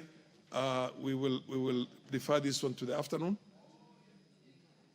And yeah, we defer this one to the afternoon. Now we're going for the responses. There was a status of Mavoko water supply by the Honorable statement which was sought by the Honorable Joyce Kamene, Machakos County MP, on Blue Economy, Water and Irrigation. Where is the chair of that committee? Thank you, Honorable Speaker. Yes. Honorable Speaker. Is Madam Kamene in the house? Yes, yes, I can see you. Proceed. Honorable Speaker, on 4th of March 2025, the Honorable Joyce Kamene, the Member of Parliament from Machakos County, rose to ask a statement in regard to Mavoko water supply. And the Honorable Speaker, the Honorable Member, was seeking the status of implementation of Mavoko drinking water supply project jointly funded by the Kenya government and the Belgian government. And then number two, the Honorable Speaker, the Honorable Member was also seeking the steps taken by the Ministry to ensure the completion of the project and the expected timelines for its completion. Number three, Honorable Speaker, the Honorable Member is seeking the interim measures being taken by the Ministry to address the water scarcity faced by the residents to protect them from the unscrupulous water vendors in Mavoko. The Honorable Speaker, I have a statement from the CS Water. And the Honorable Speaker, the Ministry of Water and Irrigation through the Tanati Water Works Development Agency is responsible for the implementation of Mavoko water supply project. And Mr. Speaker, I wish to respond as follows. On the question number one, the report of the status of the implementation of Mavoko drinking water supply, which is jointly funded by Kenya and Belgian government, the Honorable Speaker, the contract for the construction of Mavoko water supply was signed in 19 November 2017 between the Tanati Water Works Development Agency and the ASPAC International company by the Belgium. And the contractor, ASPAC International, was granted access to the site for commencement of works on 19 February 2018 for a period of 36 months, giving the intended completion date of the project on 18th August 2020 at a total cost of 2.8 billion funded by the Bank of Belgium government, Mr. Speaker, and also some part of it by the GOK. Mr. Speaker, the scope of work for the project comprised of several interrelated components that collectively enhanced the water supply and distribution of infrastructure. The Kenya Meat Commission Dam, Mr. Speaker, was rehabilitated and the intake constructed alongside the pumping station with a 6.2 kilometer raw water pipeline installed to deliver 8,000 cubic meters of water per day to the new water treatment plant. Meanwhile, the East Africa Portland Cement Company dam underwent their rehabilitation and included the establishing of a pumping station and construction of 3.8 kilometer raw water pipeline to provide an additional 4,000 cubic meters of water per day to the same facility. The new treatment plant capacity has a 12,000 cubic meters of water was constructed. The distribution network was extended by constructing 3.8 kilometers of Nairobi line from Ngángá interchange at EBZ and an additional 6.2 kilometers to Green Park Estate along the Mombasa Road, which also incorporated a 4,000 cubic reservoir and a 3,000 cubic capacity tank of 15 meters high, still elevated, and pumping station. Finally, the bulk supply system was reinforced and rehabilitated. The Knoll to Race water supply line, installing a new pump and repairing 3 existing pumps in Salama Pumping Station 1 and the refurbishing of Kimakiu and Lukenya reservoirs, each with a capacity of 3,000 cubic meters of water per day. The system is currently operational, Mr. Speaker, and being operated by Mavoko Water and Sanitation Company. The company supplies water from the system up to 200,000 connections. On question number 2, Mr. Speaker, the report of the steps taken by the ministry to ensure the completion of the project and expected timelines for its completion. The project was completed on 21st March 2021 and commissioned on 14th April 2023. Therefore, the construction status is 100% complete. And the project was handed over to Machakos County Government, and it is being operated by Mavoko Water and Sanitation Company in line with the provisions of Water Act 2016. Currently, the project provides at least 10,000 cubic meters a day of water from a new water treatment plant and 5,000 of water from the Northern Collector Tunnel connected earlier this year to the residents in a mix of domestic, commercial and industrial area around Mavoko. Honorable Speaker, the areas covered includes Mlolongo, at the river, the EBZ zone, Shokimau, Kenanie, Katani and parts of Lukenya areas. Question number 3, the interim measures being taken by the ministry to address the water scarcity faced by the residents and protect them from the unscrupulous water vendors. Mr. Speaker, the agency notes that Mavoko and Shokimau areas currently face a severe water scarcity due to lack of water and last mile connectivity, which is supposed to be done by the county government of Machakos through Mavoko Water and Sanitation Company. To address the water scarcity, the agency is currently implementing the Mavoko Water and Sewerage interventions and the extension of pipeline project, which is a last mile intervention project through the government of Kenya, with a funding estimated to cost about 585 million. The project is currently at 1% complete, having already spent 183 million and requires a government funding of 402 million to complete. The last mile project aims to connect about 50,000 households and increase the access of 250,000 residents in Shokimau, Mlolongo and the river. Honorable Speaker, the scope of Mavoko Water and Sewerage intervention is the extension of the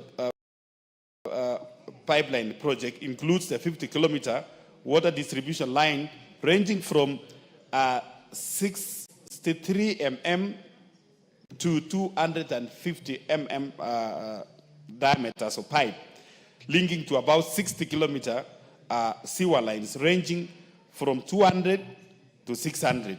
The rehabilitation works for existing water supply and sewerage infrastructure, the provisions of water exhaust trucks to provide a technical assistance also to Mavoko water supply. However, this project is faced with the frequent extensions and completion dates due to the delays in Exchequer, Mr. Speaker. Mr. Speaker, in addition, the ministry through the Tanati Water Works Development Agency is preparing the Mavoko Kitengela last mile connectivity project, which aims to increase the number of households connected to water to an estimated amount of 592 million. And it is currently under the consideration and funding by the national government.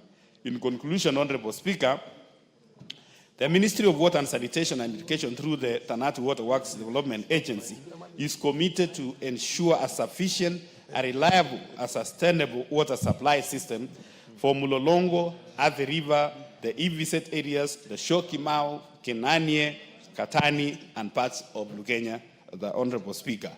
Thank you, Honorable Speaker. And Mr. Speaker, as the chair of the committee, I want to confirm that even these as we go to the financial year 2025-2026, Honorable Speaker, as a committee, after recess, we are going to visit. We are going to visit the area of Mavoko and the Syokimau area, Honorable Speaker, to assess the situation, because already there is a contractor who was given some work. About 183 million has been utilized, and we are seeking to increase the resources, Mr. Speaker, to make sure that the houses or the community around that area have access to water. Thank you, Honorable Speaker. The MP for Machakos, Madam Kamene Joyce. Thank you, Mr. Speaker. Speaker, yes, they have answered the question, but they have not given any timelines, any commitment. Because if this project has taken 10 years, and you have done such a great project, you're being told water is in the tanks, and you're next door, and you cannot access any water. And it is there year after year. How is it that Exchequer is not being released? Money is insufficient, and you did such a big, wonderful project like this. People are suffering from water. Why can't it be given a priority? Because this is revenue. After all, when you start supplying water to the residents around, revenue will be collected. Does it make any sense to make this a white elephant? Fair enough. Hang on a minute. Let Kemei also weigh in on that. You will answer that. Let Kemei weigh on that also. Honorable Speaker, I want to thank the woman rep for this statement, or this statement to this committee. As much as I appreciate what the chairperson has given concerning Mafoko and the areas, the environs. Honorable Speaker, I live in Syokimau, and for sure, water is very scarce. The residents get water using donkeys, and private vendors exploit the people. So, when the chairperson here has said that the ministry is actually going to do the last mile connectivity, this has been the case for the last over 10 years, 15 years. Yet, we pay taxes, or people pay taxes for the same. People pay what is expected of them, not to forget the sewerage, Honorable Speaker. So I feel this answer is not sufficient. There are no timelines the way the county MP has said. It is like there is no seriousness that is given to it, Honorable Speaker. Fair enough, the Honorable Bowen. The issue is this has been ongoing for 10 good years. Can you be definitive about the exact timeline when the residents of Mavoko are going to enjoy that massive government investment? The Honorable Speaker, number one, I want to say, Mr. Speaker, as a committee, we take our work very seriously. Number two, Honorable Speaker, water is a devolved function, especially the last mile connectivity. Mr. Speaker, the national government, through the Water Development Agency, and in this case through the DANATI, they have done the pipeline, the tanks, the dams, and everything. And they were handed over, or the project was handed over to Machakos County government, which is now currently managed by Mavoko Water Supply. It is Mavoko Water Supply through the county government of Machakos to do the last mile connectivity. And Mr. Speaker, like that one is not enough, we have also taken a position as a committee, and we have asked the ministry now that the county government don't have that capacity, and they don't have the resources. Mr. Speaker, we are also seeking to support the county government, because the people who are there, the people who live in Syokimau, the people who live in Kananie, Katani, and those areas, they are also Kenyans who are paying taxes. And we are going to take a deliberate action. And I've said here, Mr. Speaker, that this financial year, 2025-2026, we are going to provide resources to help Mavoko water supply and Machakos County government to do the last mile connectivity for the people around there. This financial year? Which is going to be from June? Yes. Fair enough. That's a very firm undertaking, and it's a presumption of the chair that you have already done your work very well. I don't see any more interest in this other than the Honorable, yes. Is it on the same? Yes. What is your issue? Thank you, Mr. Speaker. Water supply management across Kenya, all counties being a devolved function, is the problem. It lacks in every county. People are suffering clean, safe water to drink, and the counties look like they do not understand what to do in that sector. We would love all the governors to take this issue seriously, not just Mavoko, even Busia, where I come from. Women travel miles and miles seeking for the same, seeking for water, which ends up bringing up other issues like girls being raped in forests because of this issue. So water is a devolved function, and we need to task the governors to do something about it. Pipe water every month into some homes. At the end of 5 years, we'll have so many homes getting piped water and safe to drink at the same time. Thank you, Mr. Speaker. On the same? Madam Rachel Nyamai.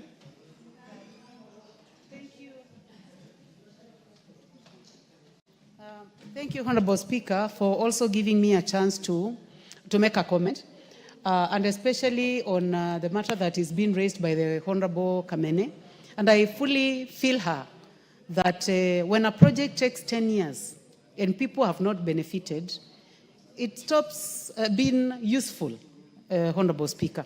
As much as we put those budgets every financial year, in the corridors of power, Honorable Speaker, the chair, Water, has told us that he believes that projects that are useful in this country are those small projects that are implemented within 1 year or within 2 years, and they are completed and people have access to water.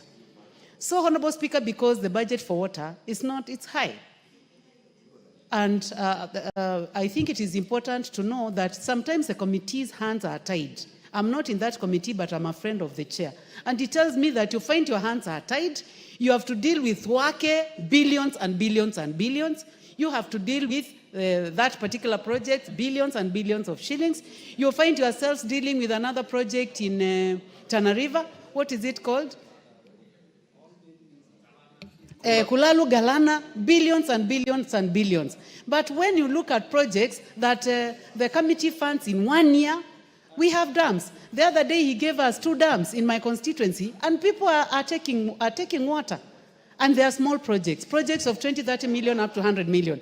But talking about billions of Wake Dam and expecting this to be a project of Machakos, Makueni, and Kitui. And where we are, for example, in Kitui South, we are 150 kilometers from where that dam is.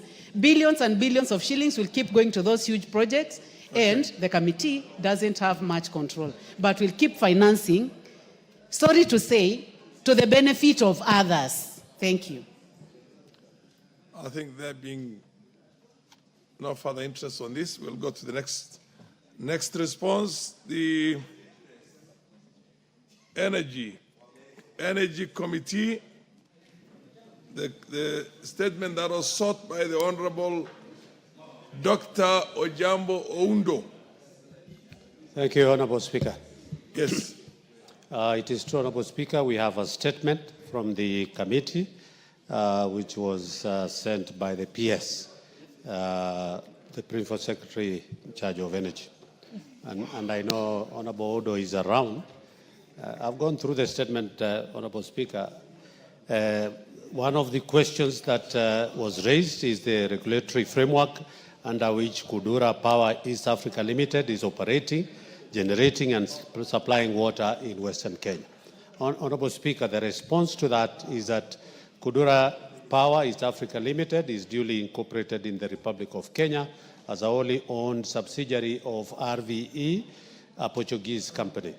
Kudura is a social enterprise focused on providing decentralized renewable energy and sustainable infrastructure solutions to undeserved counties in East Africa.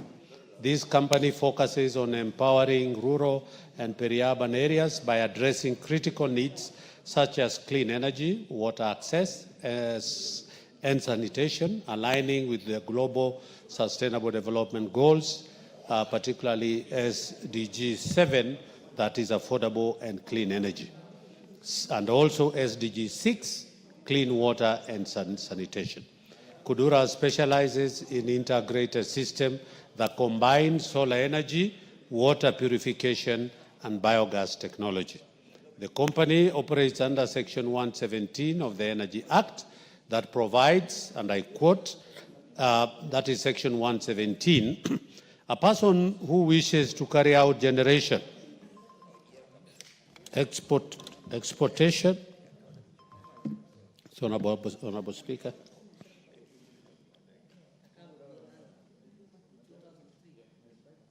exportation, importation, transmission, distribution, and retail supply of electricity must apply for a license, as the case may be, to the authority in accordance with the provisions of this Act.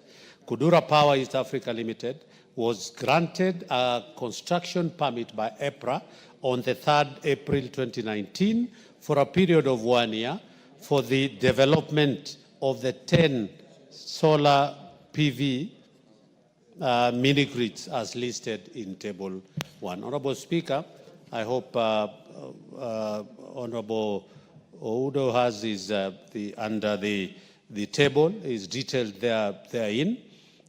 Before approval of the aforementioned construction permit, Kudura submitted the following documents required for generation, distribution, and supply licenses in accordance with the Energy Act 2019 and the Energy Electricity License Regulations of 2012. Again, here in listed from A all the way. These are the documents, Honorable Speaker, I don't want to go through, that are required for purposes of getting a license. Question number 2, Honorable Speaker.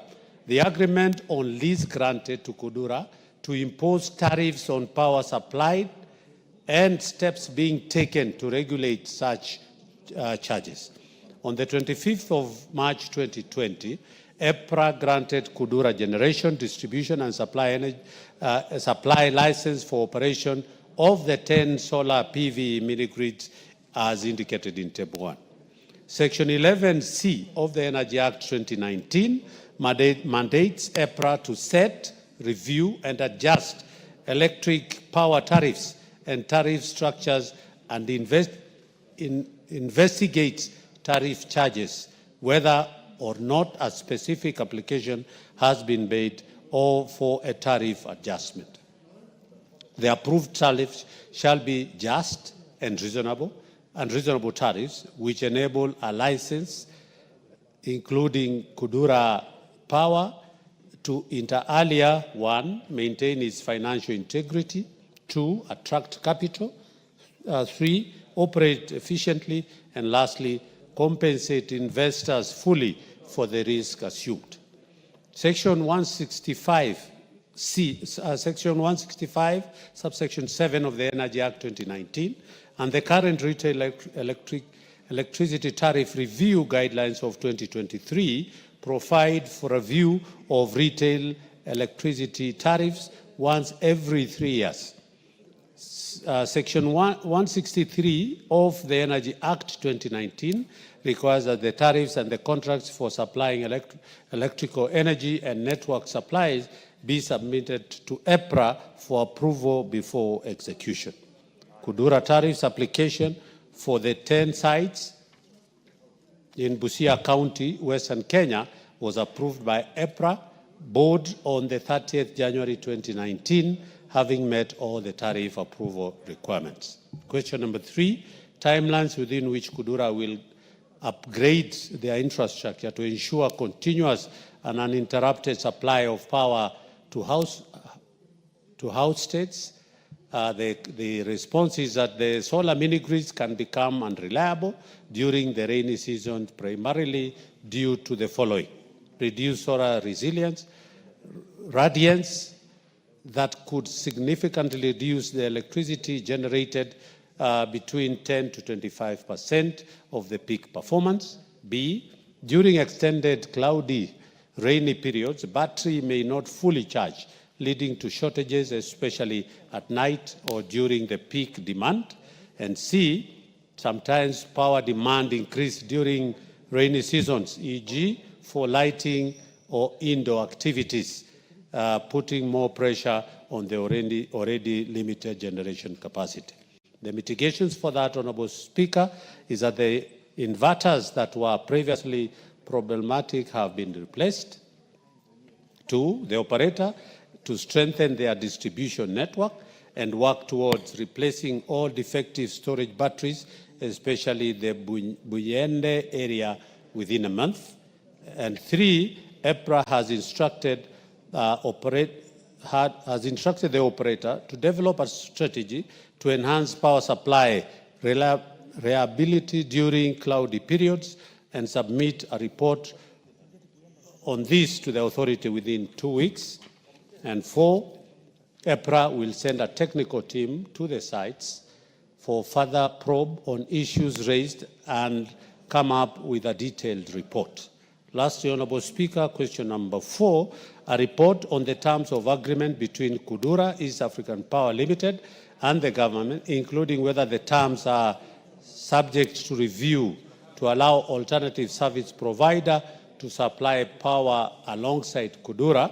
The response is that, Honourable Speaker, Section 165(7) of the Energy Act of 2019 and the current retail electricity tariff review guidelines of 2023 provide for a review of retail electricity tariffs once every 3 years. Therefore, Kudura is required for the aforesaid provisions of the law to submit a tariff review every 3 years upon the expiry of the approved tariff, subject to review and approval by the authority. 2, the generation and distribution license were given for 10 years commencing in 2020, and hence Kudura is remaining with about 5 years within which they ought to have recovered their investment, after which the terms will be renegotiated or the site handed over to a different distributor. Thirdly, the Ministry of Energy and Petroleum has developed draft mini-grid regulations which will give guidelines on the options will be available to the mini-grid operator where the main grid arrives. Once the main grid regulations are enacted, Kudura may operate as 1, a power producer selling to the distribution licensees; 2, a power distributor that purchases power in bulk from the distribution licenses and resell the electricity to the consumer.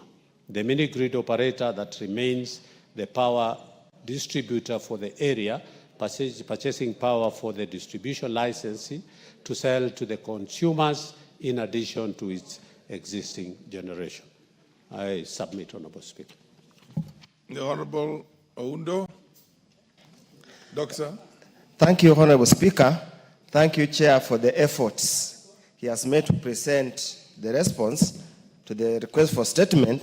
But, Honourable Speaker, this looks like a statement that was written by Kudura. Honestly speaking, this is like a defense statement written by Kudura, and it obviously skirts around the main issues requested. Honourable Speaker, and I want the Chair to note very carefully, of most importance is question 2. When they say this approved tariff shall be a just and reasonable tariffs, which enables. Honourable Speaker, there is no way 88 shillings for Kudura against 25 for Kenya Power can be said to be just and fair. This is exploitation, this daylight robbery, which honestly speaking cannot be called to be just and fair. Second, Honorable Speaker, they indicate that the tariffs are reviewed every 3 years. Kudura started operating in 2020. Obviously, as a follow-up question, which I hope the chair will get those details and revert, is when was the last review and when was it reviewed from what to what? Honestly speaking, Honorable Speaker, the main concern and the main overriding concern is the issue of the tariffs. Honorable Speaker, we'll wait for these draft regulations to make sure so that we allow our people to have alternative sources as we wait for the expiry of this inordinately long period that seems to simply exploit the people who are beneficiaries. Thank you, Honorable Speaker. Do you have something to add to? Because the interest is only one way. The Honorable Member, Honorable Gikaria, says, or rather wonders, why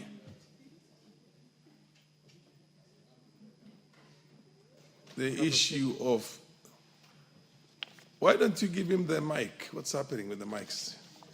Proceed, use it. Thank you, Honorable Speaker. You notice have you taken note of exactly yes. where he feels that Kudura is cutting around?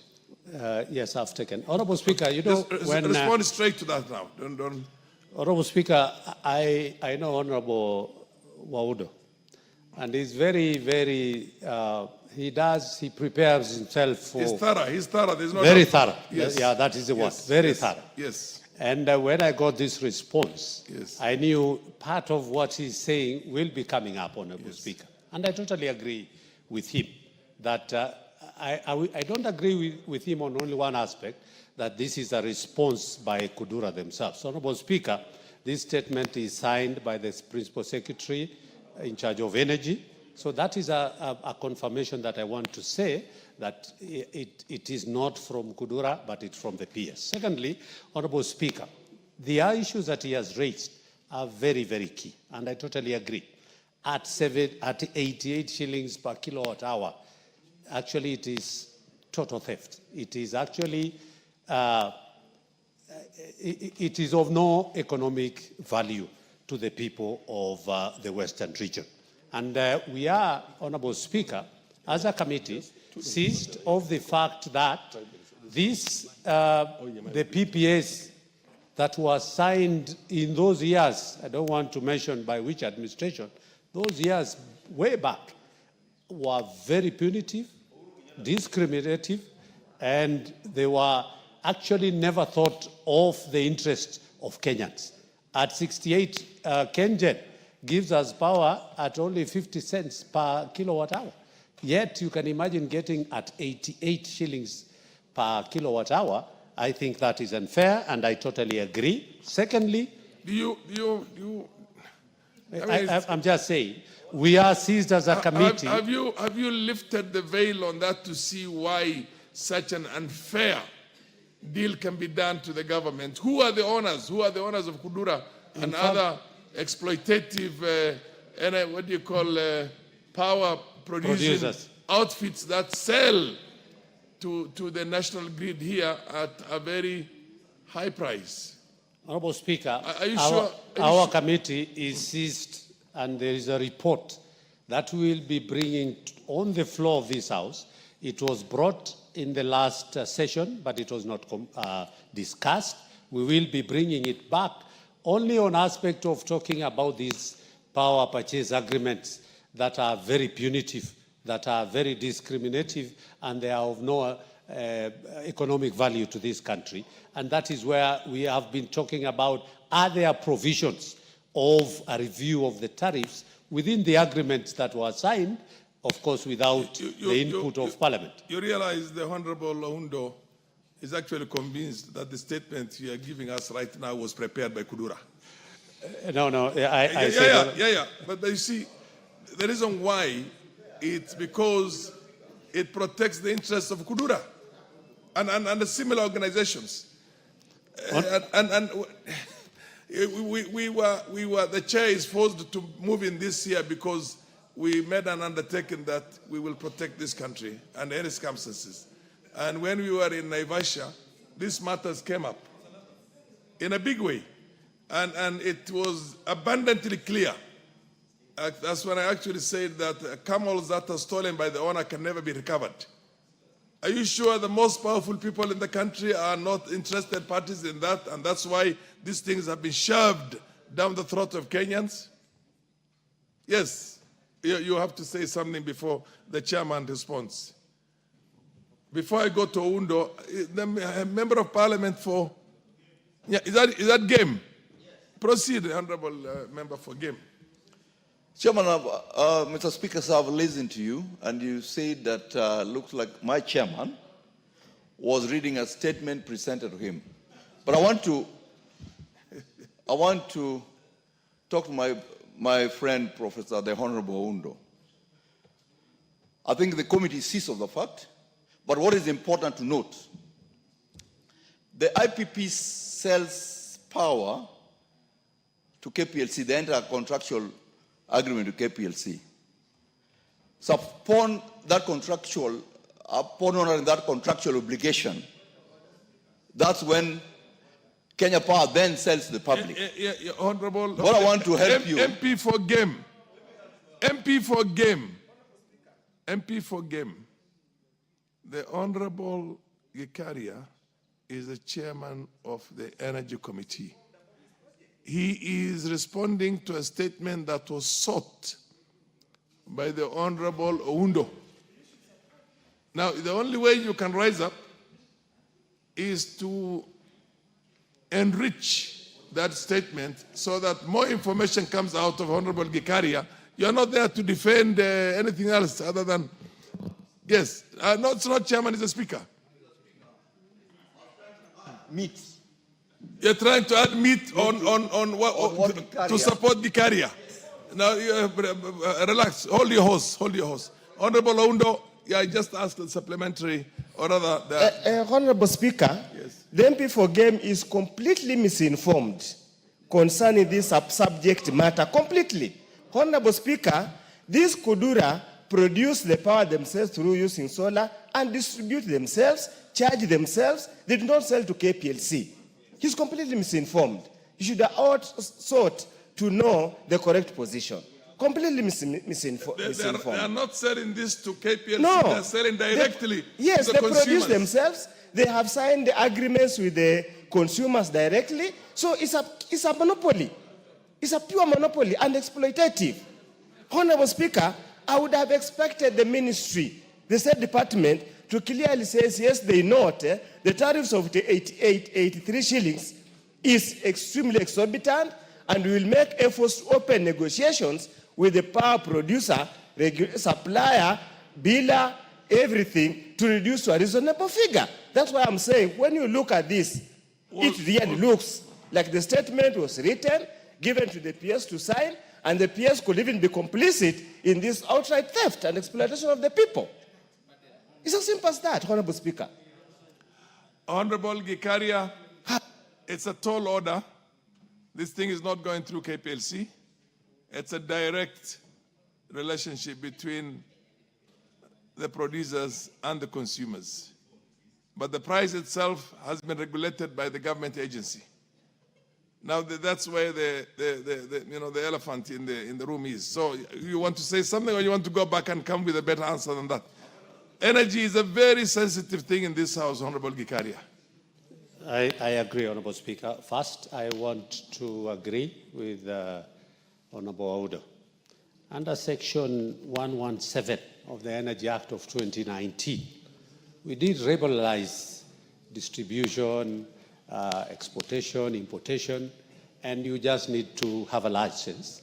And Kudura was given a license 30th of April in 2020 by EPRA to generate and do distribution and sell.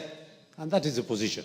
because it is a license. Does the license give it a monopoly? That's Yes. what he asked. Yes. It gives as, a monopoly. As he's saying. Then how can you have a monopoly and at the same time you set No, your own price? we don't have a monopoly. Actually, it is a misinformation to the public.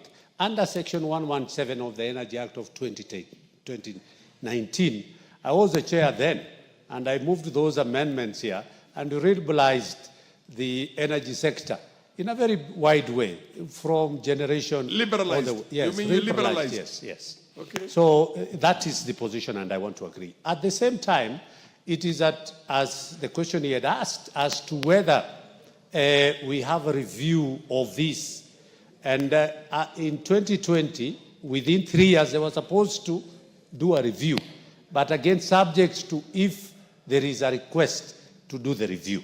And that is what Honorable Elisha Odhiambo is saying, that as a committee, we have asked EPRA to go and engage the independent power producers with a view of reviewing the power tariffs as a committee and as a country. Because again, we are saying it adds up into the cost of energy and electricity in this country. Passed on to the consumer. It's passed on to the consumer. Correct. So that's one we are in, and I want to agree with that. We will be going back to engage through the questions that he has said. When do you give an undertaking to I will, if he agrees, because he only asked this question a week ago, I think, and we have a response 2 weeks ago, and we have a response. So when are you coming back to the comprehensive answer? The second week after recess, Honorable Speaker. Is there any gray area you want to be, so that it is also captured on the Hansard and he has to? If I were you, I'd ask for the lifting of the veil to see exactly who are behind this Kudura. Whether Gikaria or Farah Maalim have shares in that. Ultimately, Honorable Speaker, you know, this country is a very complicated country. The better you leave things the way they are, sometimes the better for posterity and a good life. We are not interested to know who is behind it. We are not interested to know who is the exploiter. All that what we are interested to know is the exploitation must come to an end. So, three things there is exploitation and there is a blatant, open, outright daily robbery. How do you have a differentiation between 50 cents and 88 shillings? Precisely. For the same number? My plea to the chair, yes, that the MP, in the review... Yeah, somebody is on a point of order. The MP for Turkana Central, yes. Yes, proceed. Honorable Speaker, thank you so much. I want to reiterate the position that has been taken by Dr. Oundo, Honorable Dr. Oundo, that there is need to unpack, to understand who owns Kudura. Kudura looks like it's private. And if you look at this, it's even giving us mini grids in Turkana. I've just seen this is like a Portuguese farm, which we need to unpack. And maybe there's need to understand why are they doing business in Kenya, with who, for who, and what are the shares, and what kind of service they are giving. Honorable Speaker, we need details. Thank you. Yes, Ondo, I think you have done you're done on that. Ikaria, have you given an undertaking on when you'll come back with a comprehensive answer on that? On the same... Honorable Speaker, I have committed that within 2 weeks we will be... 2 weeks on the within 2 weeks on the resumption of the House. Correct. It's so directed. It's so directed. Honorable Shuria, the Minister of Education and Health, on the issue of help. The Honorable Shuria is not in the House, is he? Oh, yes, he's there. I can see him. Where is the chairs of who is answering? Is it health or education? You're answering joint. Do you want to take the first shot? Yes, I'll take the first shot. Proceed, Nyekal. Honorable Speaker, this was a joint, we had to do a joint answer to this, and we actually sat with the Minister, both our committee and the Health Committee and the Education Committee, and it was basically the lead was to be taken by the Education Committee. I don't see my colleague here, but the report from what the actual report hasn't come, but I can give a progress of what happened during the meeting with the minister, with the two committees. You are supposed to give. So and you will have a comprehensive report. Yes, we will. No, don't give us the progress on that. Yes, we'll get a comprehensive report, I think within 2 weeks after the resumption. Yeah, after Honorable resumption. Surya, you're happy with that? You will be around at that time? I will be around. I'll Okay, I think enough. it's best we get the full report, sir. It has to be comprehensive. It has to be what you call final in its entirety, unless, of course, there are other issues that crop up. But it's not. Okay, it's so directed. The Honorable Ambassador Francis Sigei, my former DC, when DCs were really powerful in this country. When DCs were really, when I first came into Parliament, you were the DC in my district. And the districts were just a few those days, not this whole, the MP, the Trade, Industry and Cooperative. Who is the chair for that? Yes, Shinali. Thank you, Chair. Thank you, Speaker. Honorable Speaker, I'm seized of request for statement by Honorable Ambassador Segei. And let me mention this before I go to the specifics. Honorable Speaker, new KCC has been modernizing its old milk processing facilities under the Government of Kenya, financing from the year 2015 to date. The facilities had old, obsolete machinery replaced with modern, efficient machinery. The following factories have had a number of their equipment and infrastructure renewed, and the facilities are running efficiently. The first one is Eldoret factory in Uasin Gishu County, has received 610 million. Sodik factory in Bomet County has received 153 million. Dandora factory in Nairobi County has received 323 million. Nyahururu factory in Laikipia County has received 260 million. Kikanjo factory in Nyeri County has received 360 million. Kitale factory in Trans Nzoia County, 204 million. Miritini factory in Mombasa County has received 56 million. And a new facility in Nyambene, Meru County has received 509 million, a total of 2.475 billion.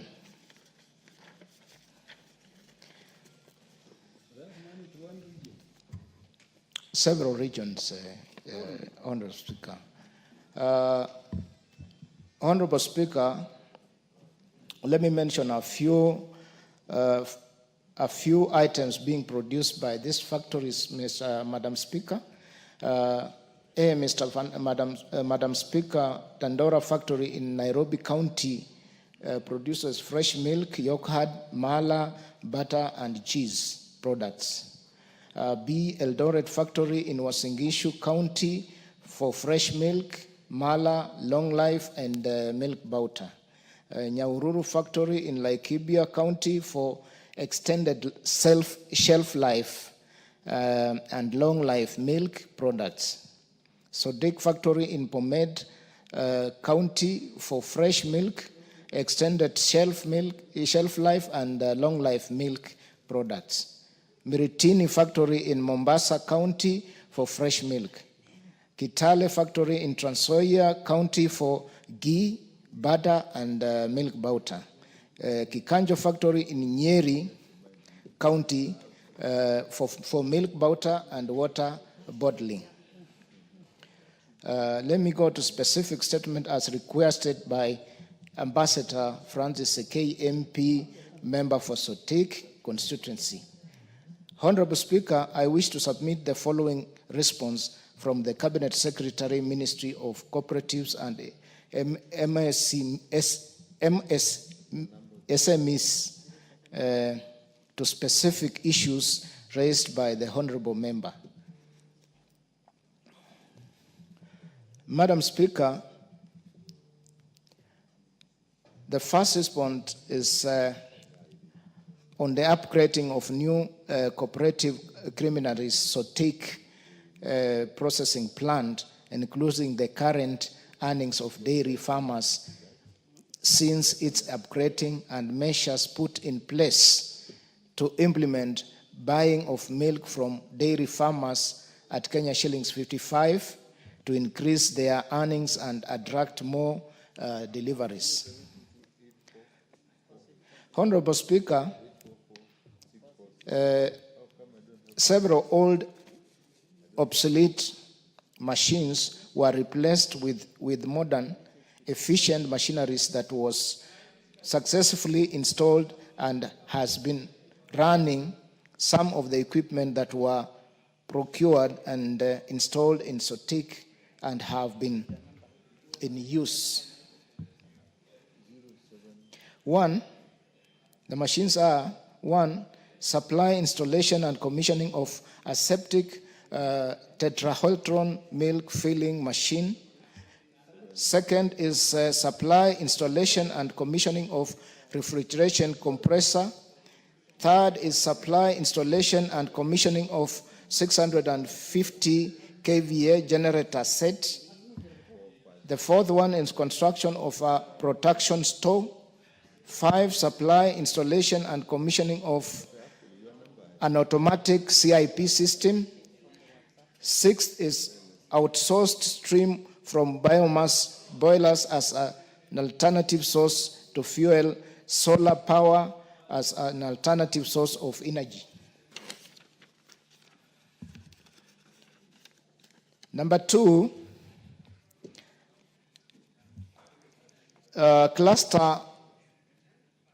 SOTIC cluster farmers' earnings are currently at an average of Kenya shillings 85 million per month, which means it is at about 1.02 billion a year.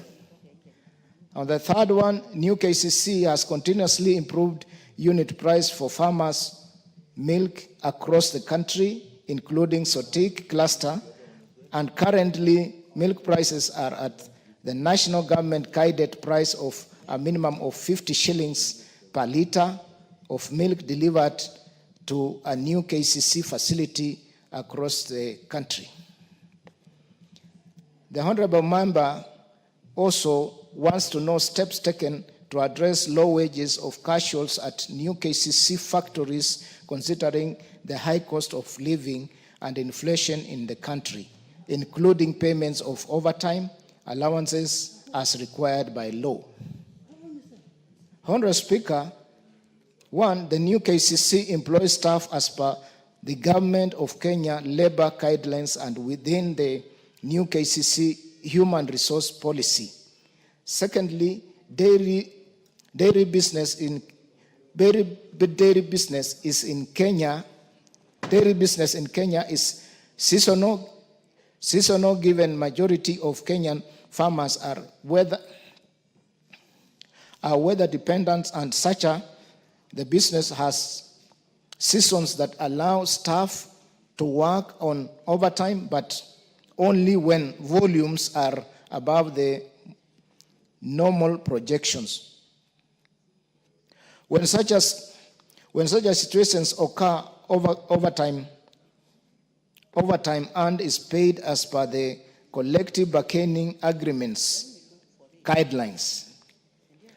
Third, where casuals or business staffs are engaged, depending on work demands, the earnings are as per government labor guidelines, which has categorized regions, and new KCC strictly adheres to the guidelines in all locations, including at SOTIC factory. Thirdly, the member wants to know the measures put in place to create participation by the dairy farmers to be more involved in process of new KCC cooperative criminaries and success. Honorable Speaker, the Ministry of Cooperatives and Micro, Small and Medium Enterprises is undertaking the following measures to ensure the protection of members' funds. The new KCC has elaborate independent extension services groups run by farmers through their appointed leadership in various clusters across the country, and the Sotik region has very strong extension group. Number two, the new KCC leadership engages farmers regularly through its raw milk procurement and extension services department, services department, which is fully operational department that coordinates all the new KCC farmers through their leadership and various farmers, cooperatives, and even directly to individual farmers. Thirdly, the top leadership of KCC, that includes the managing director, all the way to their board of directors, occasionally engage with the farmers and their leadership across the entire country. And Sotik region farmers are among the stakeholders that are involved in such forums. Number four, Madam Speaker, a report on products produced at Sotik Milk Processing Plant and plans in place to vary the type of products manufactured, including plans to maintenance of the machines processing products such as mala. Madam Speaker,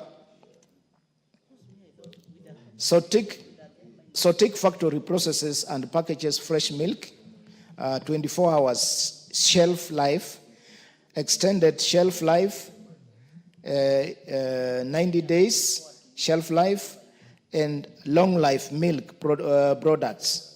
That's a 1 year shelf life milk. The milk products in the Sotik factory are in the following stock keeping units. Treta Final Aseptic, in this brand, we have Gold Crown, KCC Fresh, and Taifa. Treta Classic Aseptic, in this brands, we have Gold Crown, KCC Fresh, Taifa, and Paco. Third, we have extended shelf life. In this brand, we have Fresh 500 ml, Gold 200 ml, Gold 500 ml. Fourth, we have fresh milk in these brands. We have 10 and 20 liters, fill pack 200 ml, fill pack Gold 500 ml, fill pack Fresh 500 ml, fill back 500 ml Taifa, fill back 200 ml.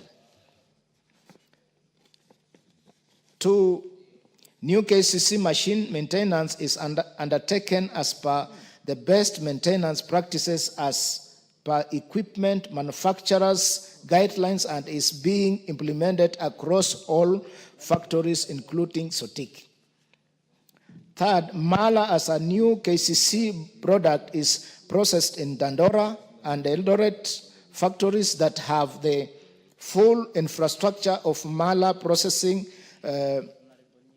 fermentation, and packaging, but distributed to all KCC sales depots, which Sotik sales depot getting mala from Eldoret factory that serves the following sales depots: Eldoret, Sotik, Kisumu, while the mala from Dandora is distributed to the following sales depots: Nairobi, Nakuru, Nanyuki, and Mombasa. Honorable Speaker, attached is the response that the Cabinet Secretary and annexures for transmission to the honorable member. Thank you. Thank you very much, Chair. The Honorable Ambassador Francis Sigei, is the answer satisfactory?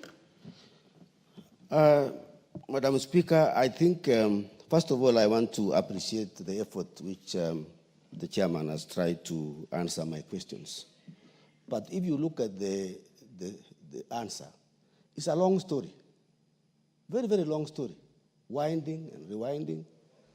And I was asking specific questions. And in that mix, Madam Speaker, we have lost out. I didn't get the answers for what I wanted. Number one, Chair, the prices of milk. Ambassador, before you lose hope, the chair is here. Yes. You can raise the specific I want to raise, matter that I'm has not coming there. been That's why I'm saying responded to. in Sotik is less than 50 shillings. And you have to confirm. And that's why, Chair, Mr. Speaker, that is why our farmers in Sotik are now selling their milk to the private processors. And we are going to kill KCC. So, Chair, I'm not happy with that answer of prices. Number two is the issue of that status of that processing plant. So Sotik is a municipality now. It is supposed to be created, upgraded to the level of Eldoret, Nanyuki, Dandora. And we are asking for that one. I've taken time, Madam Speaker, to go and see the MD who was there, who has now gone out. And he kept promising that Sotik will be upgraded. And after 2 years, nothing has been done. Madam Speaker, I would like to see Sotik processing factory being upgraded. Now that is a municipality. Number three, we have casuals in this